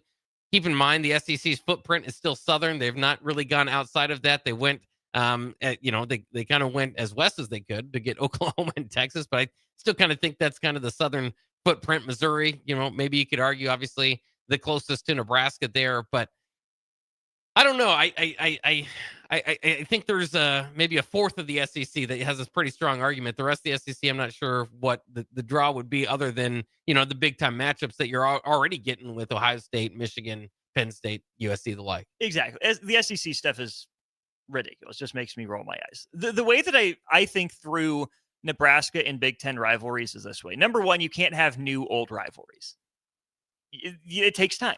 You have to have these games with meaning and animosity behind them, like Nebraska had with Oklahoma, like Nebraska had with Colorado. I'm not going to throw, Kansas State into that mix. There are a couple of good games, maybe Missouri down the line, but that didn't happen overnight. There were meaningful games with stakes that both teams won. And then let's go to the Big Ten aspect of this. Think about everyone's favorite, legends and leaders, Bach. Let's go back to that. I actually did like those divisions. Didn't hate them. Let's just think through the teams that were in Nebraska's division. Iowa. Perfect. Border rival. Okay, we got that one. Michigan. I think the Big Ten wanted Nebraska, Michigan to develop into something. You kept Michigan State as an annual game there in the Legends division, right? Nebraska and Michigan State had a fun series going back. Michigan State was good back then. They were. I mean, the Bo versus Mark D'Antonio matchups, those were fun. That could have blossomed into something. Nebraska never would have been, the 1A rival to Michigan State, but it could have been a game like, oh yeah, that was fun. We need to play them more often. Minnesota hasn't really been a rivalry. PJ Flex owned it for the last few years. But I think the Big Ten said, yeah, you know what? We can get something with Nebraska and Minnesota. The one that I think Nebraska fans would point out more often than anyone else was a team that was on the leader's side in Wisconsin. Yeah. Given the Barry Alvarez connection, given the relative cultural similarities between the two institutions and whatnot, I think Nebraska fans would have wanted Wisconsin to become more of a rival than it has been. But I think that's the idea. Right. But I think the Big Ten's thought was, we're going to have some really great series between Nebraska, Iowa, Nebraska, Michigan, and Nebraska, Minnesota. Only one of those took off. Yeah, and at that time, again, too, you had the permanent crossovers. Mississippi Mud Dog is pointing out with Penn State. So Nebraska, Penn State could have become a rivalry. Again, that's not geographical at all, but it's just two of the teams that we always have an argument about. Penn State might not quite be in a blue blood, but two of maybe the 9 best programs in college football, if you will. And so I always thought that was going to be interesting. Michigan was never, like you said, going to be a top A rival because they've got Michigan State and Minnesota and obviously Ohio State. But it could have been similar to the Penn State thing where it's just two of the top programs that you would get every year. And that's why I say I love the Legends division. I loved how they kind of had that ironed out. But then they, of course, had to transition when they brought in Rutgers and Maryland. Now we're divisionless altogether. So it's just kind of interesting to watch it break down over the years and what's changed. But again, now that you're in this 18-team conference and you're rotating everybody but Iowa, I don't know if you're going to be able to develop those rivalries as well either moving forward. And the saddest thing is I think large part of it too for Nebraska was, let's get in this division with Wisconsin. We want to fight them. We want to beat them. And I've never seen a rivalry that just kind of disappeared to a degree like Nebraska-Wisconsin, because Nebraska could never win. And I hate to say it and put it so bluntly, but that's what happened. So I don't know what else to tell you. And it's one thing if you go on a streak in a 100-year rivalry, right? I don't have the numbers in front of me, but I'm sure if you look back through the history of the Paul Bunyan's-Axe rivalry, Wisconsin, Minnesota, I'm sure there have been runs where Wisconsin's rattled off 5, 6, 7 in a row, and then here comes Minnesota with 6 or 7 in a row, but it balances out over time. Nebraska's been in the Big Ten since 2011. It's the first year. There hasn't been time to have those huge swings. It's just been one-sided. And yes, Nebraska's had opportunities to win the game. The series should be closer and all that. But it could also just be the fact of, if you want it to be a rivalry, you're walking in at the point in time where one team dominates and eventually it swings back. We just don't know if A, it will ever get to that point, because B, who knows if it'll ever be given the chance to get to that point. Yeah, and now I don't think it will, obviously, because you don't play them year in and year out. And again, I just don't know if you can have rivalries, but you're not. It's kind of like the Oklahoma thing, right? Where there's something there, but if you don't play each other every year, that's not really a rivalry. I mean, it's really going to be hard to develop that. I just go back to the early years of the Wisconsin rivalry. Players calling Nebraska a flip phone. I think one of the players said Taylor Martinez doesn't pass the ball, he skips rocks. I mean, so it was fun. The back and forth was there. And then once they got in the field, there wasn't much back and forth, and it was all Wisconsin. And now it's also tough because Nebraska, of course, stormed the field and beat Wisconsin, went to a bowl game last year. But it's tough when the domination lasts for so long that the other team wears out before you get them. And that's what happened with Wisconsin at this point. I think Nebraska would whoop Wisconsin this year just like they did last year, but it doesn't mean as much anymore because Wisconsin's down on their luck. Yeah, and just kind of a bigger picture point. I think last year's Wisconsin game is kind of how Nebraska's built to win games this year. I really think that, 44-25, I think it ended up or whatever. That's kind of how Nebraska's building to win the game. which makes it even more important that, hey, you get to score in 34 points against a team like Michigan. That's how you're going to win the games versus holding them to 17 or 20.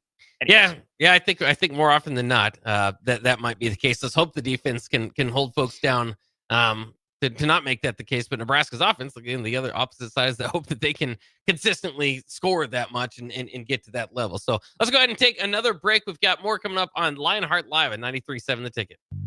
Hi, my name is Molly Party. I'm a realtor with MP Dodge Real Estate. I'm a newly licensed agent and considered numerous brokerages before deciding on MP Dodge. I chose the company that gives me the most support in my new career, plus guidance and encouragement along the way. MP Dodge has a unique mentoring program for new agents. It's helped jumpstart my career and has a supportive management team and administrative staff. So if you're contemplating a career in real estate, look no further than MP Dodge. It will be the best decision you make. Imagine starting your day with a computer glitch that leaves you feeling stuck, frustrated, and unable to get your work done. You have 1,000,001 things to get done today, and waiting for the tech issue to solve itself isn't one of them. It's time to let Hamilton handle the tech so you don't have to. We help businesses across the state spend more time on what they do best and less time frustrated with office technology. As the official business IT partner of the Huskers, we're focused on providing custom solutions that set you up for success now and in the future. Connect with us today at hamiltonisbusiness.com. It's time for Bonsall Pool and Spa's Truckload event. From September 23rd through the 27th, stop by Bonsall Pool and Spa at 3201 Pioneers Boulevard to see an actual truck full of hot tubs with special prices. You'll save up to $3,000 on all hot tubs and swim spas, as well as $1,500 on all saunas and cold plunges. Use Nebraska football's bye week well by stopping in on September 27th for refreshments and giveaways. That's Bonsall Pool and Spa at 3201 Pioneers Boulevard in Lincoln. Rashawn Jackson here for Bauer Underground, who has been serving local contractors and utility contractors all across the state since 1997. When you see the black and white trucks, you know the baddest dudes in the business have arrived. Bauer is currently looking for equipment operators, laborers, diesel mechanics, and aerial linemen. Join the brotherhood built on hard work, authentic people, and pedigree of success. Bauer, a family-friendly company who reminds you, go Big Red! Experience an electric vehicle firsthand at LES's EV Ride and Drive, September 28th at the LES Operations Center. Registration is open now, but spots are limited. Visit les.com/drive to reserve your drive. Wall to Wall Wine and Spirits is your place in North Lincoln to go for all your needs in wine, spirits, and beer. They also have a large variety of cigars in their walk-in humidor, and they have a top-notch walk-in temperature-controlled high-end wine room. Plus, you can enjoy free samples from their tasting bar. There's only one place to go for all your needs for spirits and cigars. That's Wall to Wall Wine and Spirits on North 27th Street in Lincoln.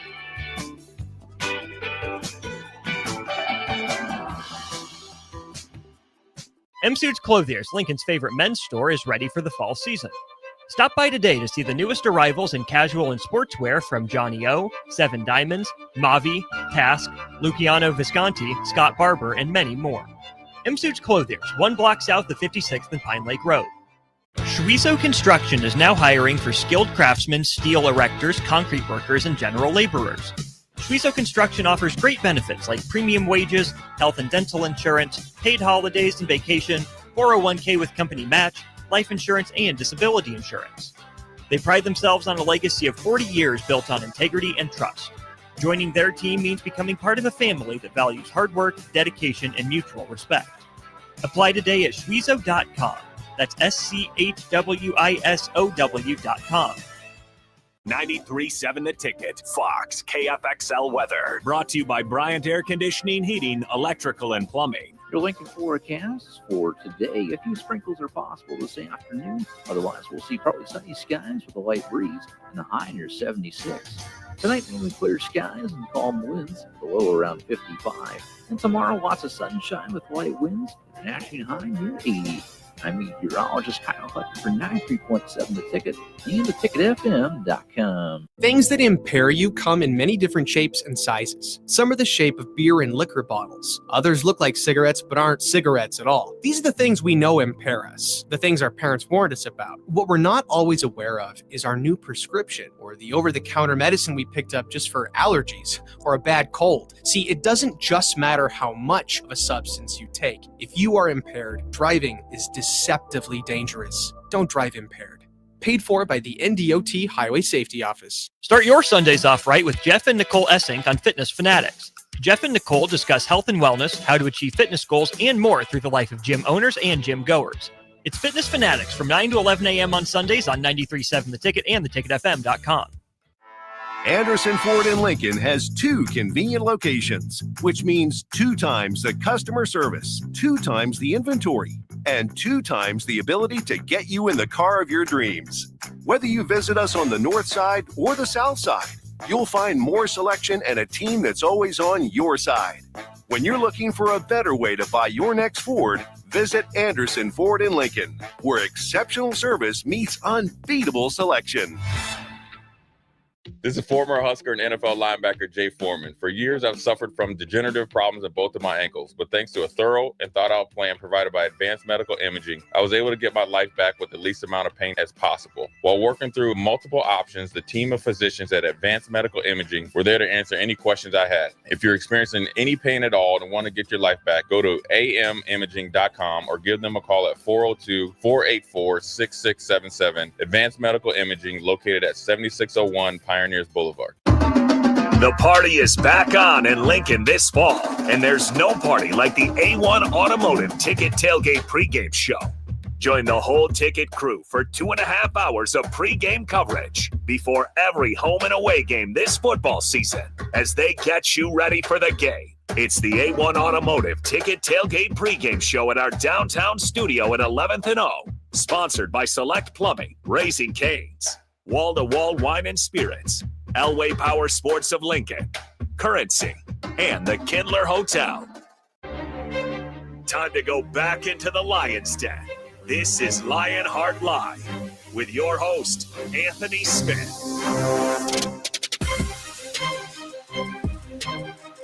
We are back here on Lionheart Live on 93.7 The Ticket. I'm Jake Buckman. He is Austin Orman, sitting in with you this week as it is a travel day for Anthony Lionheart Smith. He should be back next Wednesday from 11 to 1 with 2 weeks worth of life to kind of bring back in and talk about here. DP will be back next week as well for Lionheart Live. We've been talking a lot about Nebraska football, both small picture and big picture here as the last 2 hours have gone on. Thought there was a kind of a funny text here from Tulane Tanner off the text line, 402-464-5685, the Starter Heyman Jewelers text line.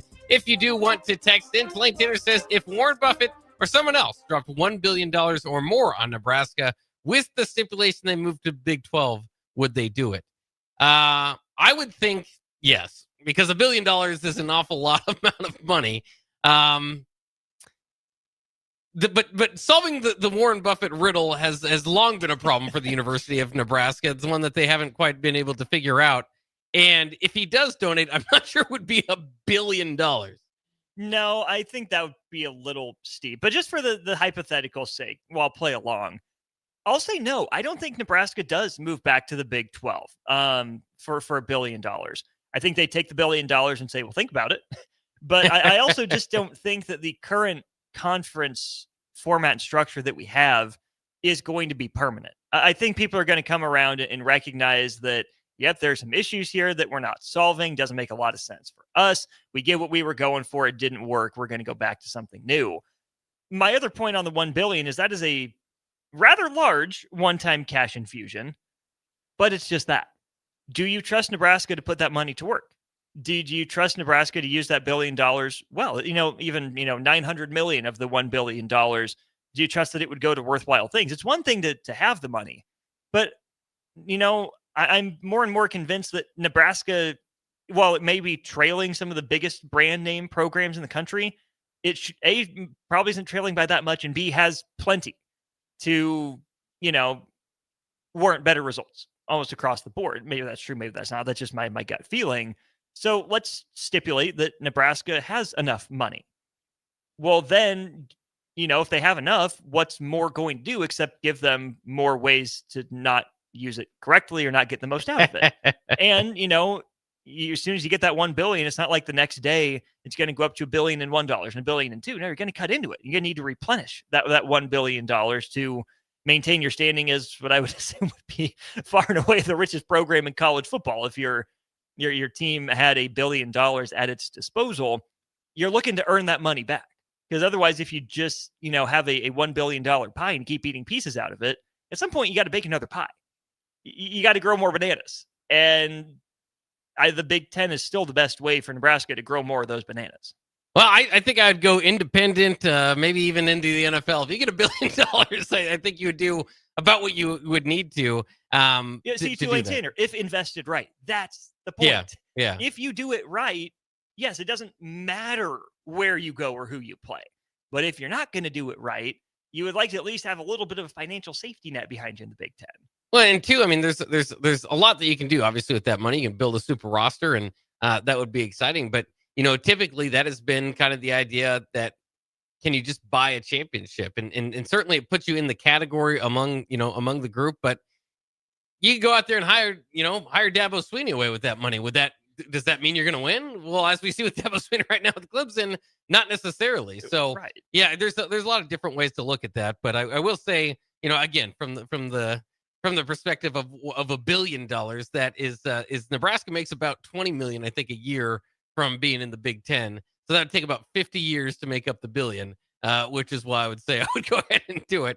Also, because, like you said, it's a state of flux. How long would it be feasible to be in the Big 12 if the Big 12 disintegrates in 10 years? We don't know what it looks like, but one way or the other, kind of a fun little fun deal to go with. Let me ask you this, because this would be less impactful, but you'd have to sell your soul. Let's say Warren Buffett says, I will give you $500 million. We'll put it somewhere, obviously even that would do wonders for Nebraska. If you call it Berkshire Hathaway Field instead of Tom Osborne Field, would you do it? That would be selling your soul. Yes, that's selling your soul. I'm trying to think. Could we have the Tom Osborne end zones? Yeah. Or I think maybe you could do it that way. Know. Yeah. Maybe you replace the N at midfield with TO. I don't know. You have to find some way to get around it. What would happen would be it would be Berkshire Hathaway Memorial Stadium. Right. Is what would happen. Yeah. That's where that would go. But that's not as hard to answer. You have to sell your soul in the question that I throw out. There's some points, Bach, in all the teams I root for. Like, we can all strive to be better people, but sometimes I feel like it's my fault. So maybe me selling my soul would make up for whatever I've done or not done. I get that monkey off my back and start feeling like a decent person because my sports teams are winning again. I don't know. I'm not willing to do that quite yet. Man, you got a Duke basketball hat on right now. You shouldn't feel too bad. You've got some teams that do well. Okay. Pause. You also have a Kansas City shirt on, so that's fair. Correct. And on the Duke basketball front, really quick, I mean, they got manhandled by Tennessee in year one. But, Duke was the favorite against North Carolina State, and they should have won that game. I mean, was I not a good enough person that Duke back in 2022 lost K's final home game to North Carolina and then had that Final Four thing happen? And even last year, they're up 13 with 7 minutes to play. So yeah, they've been more successful. I get it. It's the nitpicking things, but relative to the level, yeah, I mean, no, Duke's issues aren't Nebraska's issues in basketball or football or anything. They have different issues they have to solve, but that doesn't mean Duke doesn't have the issues. Yeah, there are issues there. I get it. Question here from 0129. This is, when do you think college programs will start advertising on their jerseys to get paid? We've seen more and more field logos especially in SEC stadiums. Nebraska did plant some 1890s down there. That's a little bit different. I get that. That's kind of the collective. But I think we'll start seeing it pretty soon. And I don't think it will bother me as much as I once thought it did. As long as they don't go full NASCAR, with advertisements. The NBA did this a few years back, and at first I was completely against it. How could you? My Boston Celtics uniform Sanctity of the game. shouldn't have anything other than Celtics. And then they put the patch on there, and then you forget about it, and it just becomes part of it. It doesn't matter. And I think that would be the same case. It is hard right now to envision, a Sandhills Global, logo on the Nebraska uniform. So at first it would be an adjustment, but again, I think it would be similar to after a few years in the NBA, or really just a few games, you're just kind of like, all right, whatever. I'm shocked that more college programs haven't done that. Unless there are NCAA rules against it, I'm shocked that hasn't happened yet. And Bach, we did it. We talked long enough on this show that we don't need $1 billion. We need a fullback and to go back to what worked for 30 years tech. So you know what? We did it. It has been a successful show. We did it. Well, I won't disagree with that. Bring back some option. I'd have some fun with that. I know you like your pocket quarterbacks. That doesn't work with the option so well. Okay, so 84-38. So drop to an easier conference to win instead of staying in a better investment and rising to the challenge. That's kind of what I'm saying, is that it's, the Big 12 isn't easy to win. Okay, I know that all of you look down on the competition level in the Big 12, and sure, maybe they don't have the number of teams at Ohio State, Oregon, Penn State's level. That conference is a gosh dang grind. It is. Yeah. Every year.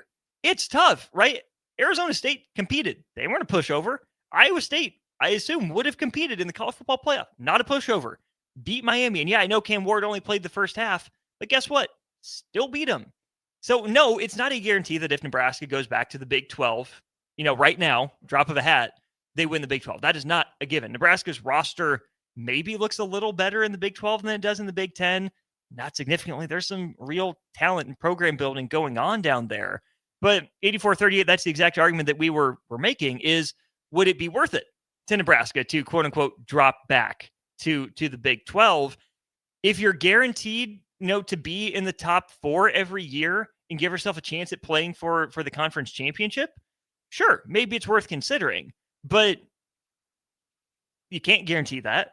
And if you can't guarantee that, you're in the Big 10. You're not going back. You stick it out with the paycheck you're getting, and then you got to get creative. You got to find ways to put your money to work for you, to get the right coach that's the right fit, in alignment with the right athletic director, to build not just your football program, but all your programs back up to that level. We're not advocating that Nebraska just at the drop of a hat run back. What my argument was that Nebraska might have been better served by staying in the Big 12 the whole time to build up to that point. Not that Nebraska leaving the Big 10 now would automatically be at that point. Yeah, it's kind of unfortunate too that when Nebraska went to the Big 10, that's when their challenges started to happen. Of course, again, Pelini had a few years of 9-10 win seasons in there. Did go to one Big 10 championship game, but all that's long forgotten after the last decade. But I don't necessarily think that's a Big 10 thing. It's not like Nebraska. It's hard to argue because that's what the data kind of spells out, right? Nebraska hasn't adjusted to the Big 10. But I guess my point is I don't think Mike Riley or Scott Frost would win a whole lot in the Big 12 with Nebraska either. Now, we'll see. Scott Frost is in the Big 12, so maybe I could be proven wrong there as well. Mm-hmm. So we'll see. Interesting times. We got one more segment with myself in Austin here on Lionheart Live. We'll do that coming up next year on 93.7 The Ticket. At CHI Health Clinic, we believe healthcare should be personal because knowing your provider personally makes appointments more comfortable, more productive, and more meaningful to your overall health. Get matched with a primary care provider based on your personality and lifestyle using CHI Health Clinic's My Provider Match. Take the survey at myprovidermatch.com to find the right provider for you. Getting healthier starts by getting personal at CHI Health Clinic. Are you ready for a new opportunity? Check out Sandhills Global. Join a dynamic team where your skills are valued and your career can soar. We offer full-time positions with a 4.5-day work week, competitive pay, excellent benefits, and a positive work environment. From IT and marketing to sales and finance, we're looking for talented individuals just like you. Apply today at sandhills.jobs and take the first step towards an exciting future. That's sandhills.jobs. Don't wait, apply now. Mike, I've been thinking our house could really use a makeover. How about new siding? I've been thinking the same thing. Have you heard of James Hardy? Yes! Sarah down the street had Roofing Service Company install James Hardy siding on their home, and they love it. Roofing Service Company does have great reviews. They took her through the design process and made everything super easy. Roofing Service Company offers expert design and installation. Couple that with James Hardy's durable products and variety of colors, you and your family will love your exterior remodel. Just visit roofingservicecompany.com. That's roofingservicecompany.com. Midwest Bank is proud to serve Nebraska communities for over 70 years. We're a community bank making local decisions, supporting community organizations, and helping businesses succeed with 10 locations throughout the state from Wisner to Deschler, Norfolk to York, and right here in Lincoln too. Whether you're opening a checking account, buying your first home, in need of an ag loan, or in search of cash management services for your business, we're here for you. Your community, your bank, Midwest Bank. Find out more at midwest.bank. Member FDIC. Schweizo Construction is now hiring for skilled craftsmen, steel erectors, concrete workers, and general laborers. Schweizo Construction offers great benefits like premium wages, health and dental insurance, paid holidays and vacation, 401k with company match, life insurance, and disability insurance. They pride themselves on a legacy of 40 years built on integrity and trust. Joining their team means becoming part of a family that values hard work, dedication, and mutual respect. Apply today at schweizo.com. That's schwissow.com. Join LES at 6 p.m. Thursday, October 9th at the LES Operations Center to learn about the utilities' proposed 2026 budget and electric rates, and share your input at the annual public meeting. Learn more at les.com. Time for a new heating and cooling system? Get the options, brand, and efficiency that best fits your family and your home. Call Bryant Air Conditioning, Heating, Electrical, and Plumbing. Are you looking for an exciting new way to put your skills to work? Explore new career options in the fintech industry at Currency, a Sandhills global company. We offer full-time positions in financial sales, compliance, operations, and other fields. We also offer a 4.5-day work week, an attractive benefits package, and opportunities for advancement. Put your motivation to work and grow with us at Currency. Visit gocurrency.com/careers to learn more. M-Suits Clothiers, Lincoln's favorite men's store, is ready for the fall season. Stop by today to see the newest arrivals in casual and sportswear from Johnny O, Seven Diamonds, Mavi, Task, Luciano Visconti, Scott Barber, and many more. M-Suits Clothiers, 1 block south of 56th and Pine Lake Road. Alexa, play 93.7 The Ticket. Okay, playing 93.7 The Ticket. Alexa, turn down the lights. Dimming the lights. Alexa, order a pizza, the big one, all the toppings. Are you sure that's a good idea? Alexa. That's a lot of pizza for just one man. Alexa, just do it. Stop judging me, just do it. As you wish. Thanks, Alexa. You're my best friend. 93.7 The Ticket is your home for every Kansas City Royals baseball game. Bobby Witt Jr., Salvador Perez, Vinny Pasquantino, and the rest of the Royals attempt to make the postseason for the second season in a row. And you can hear all the action on 93.7 The Ticket and theticketfm.com. Your home for Kansas City Royals baseball. For remote starters, audio upgrades, and more, there's only one place to go. Auto Sounds of Lincoln at 48th and O. Time to go back into the Lion's Den. This is Lionheart Live with your host, Anthony Smith.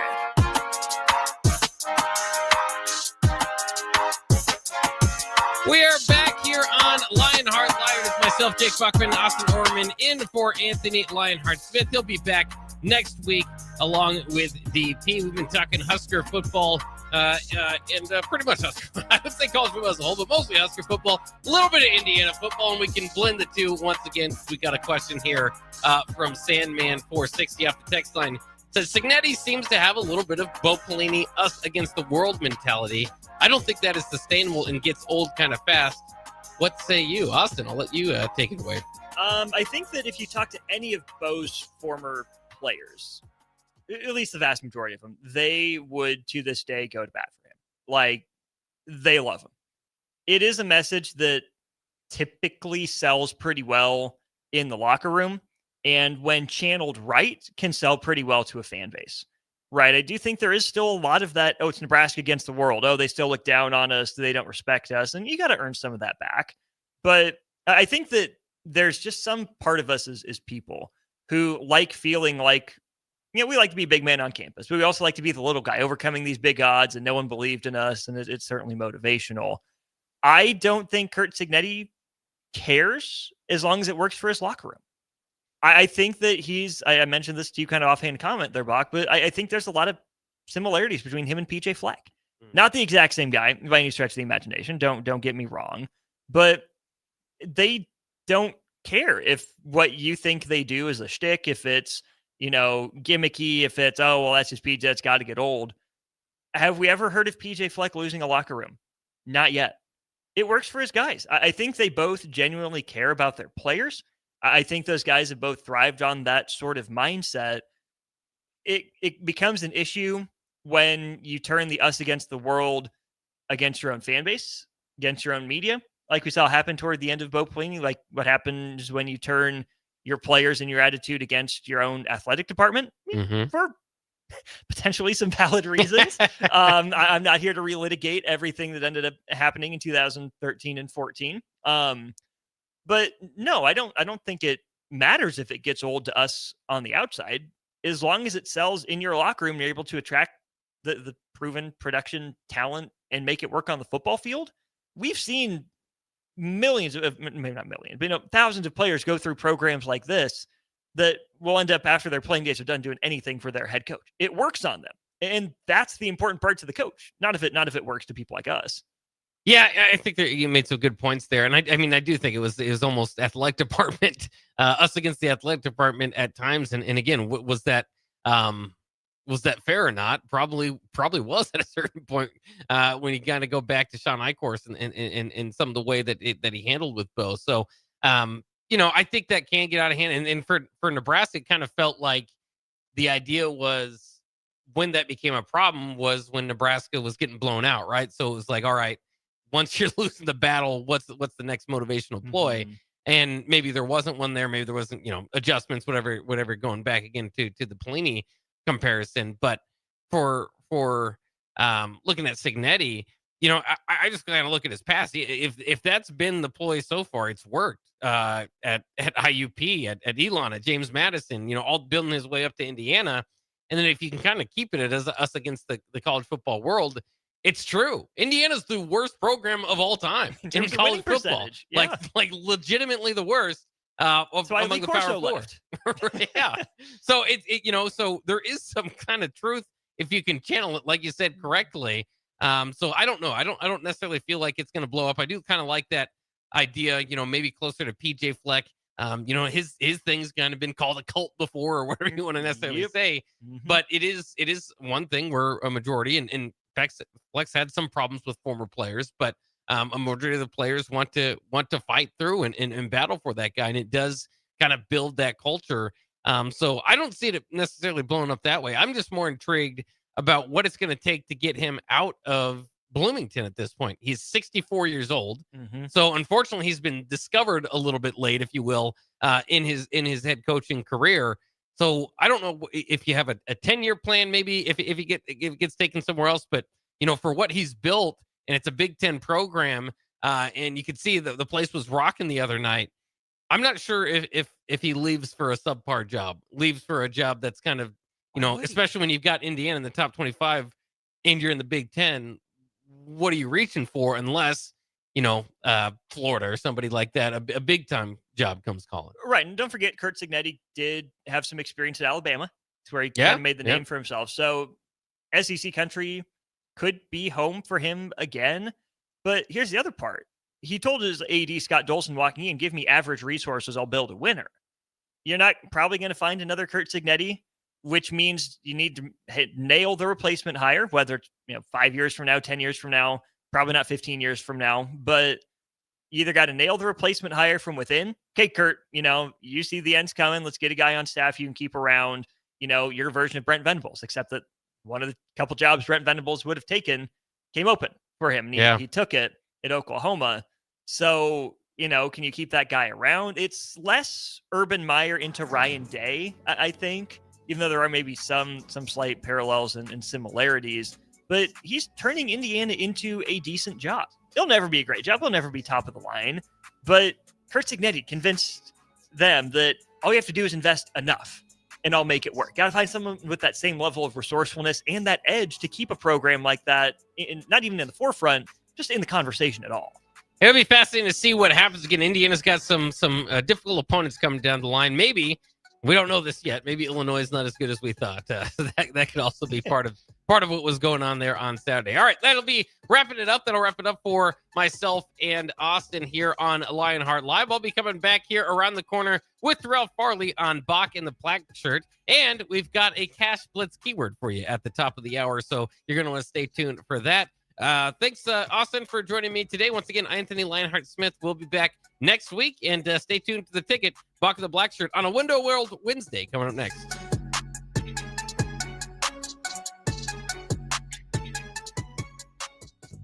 I'm Karen Carr. I've been a realtor for 31 years. When I made a company change 12 years ago, I chose Lincoln First Realty, now NP Dodge. It's the oldest independently owned realty company in the country. Since becoming NP Dodge, we've continued our tradition of community involvement. Our management and staff are always available to offer support in marketing, technology, social media, and educational opportunities. Expand your career with NP Dodge. Call Eric at 402-434-2222. This is your year, where your team takes it all the way. Win way more than bragging rights at Warhorse Casino, where your love of the game could put $1 million in your pocket. The Pro Football Frenzy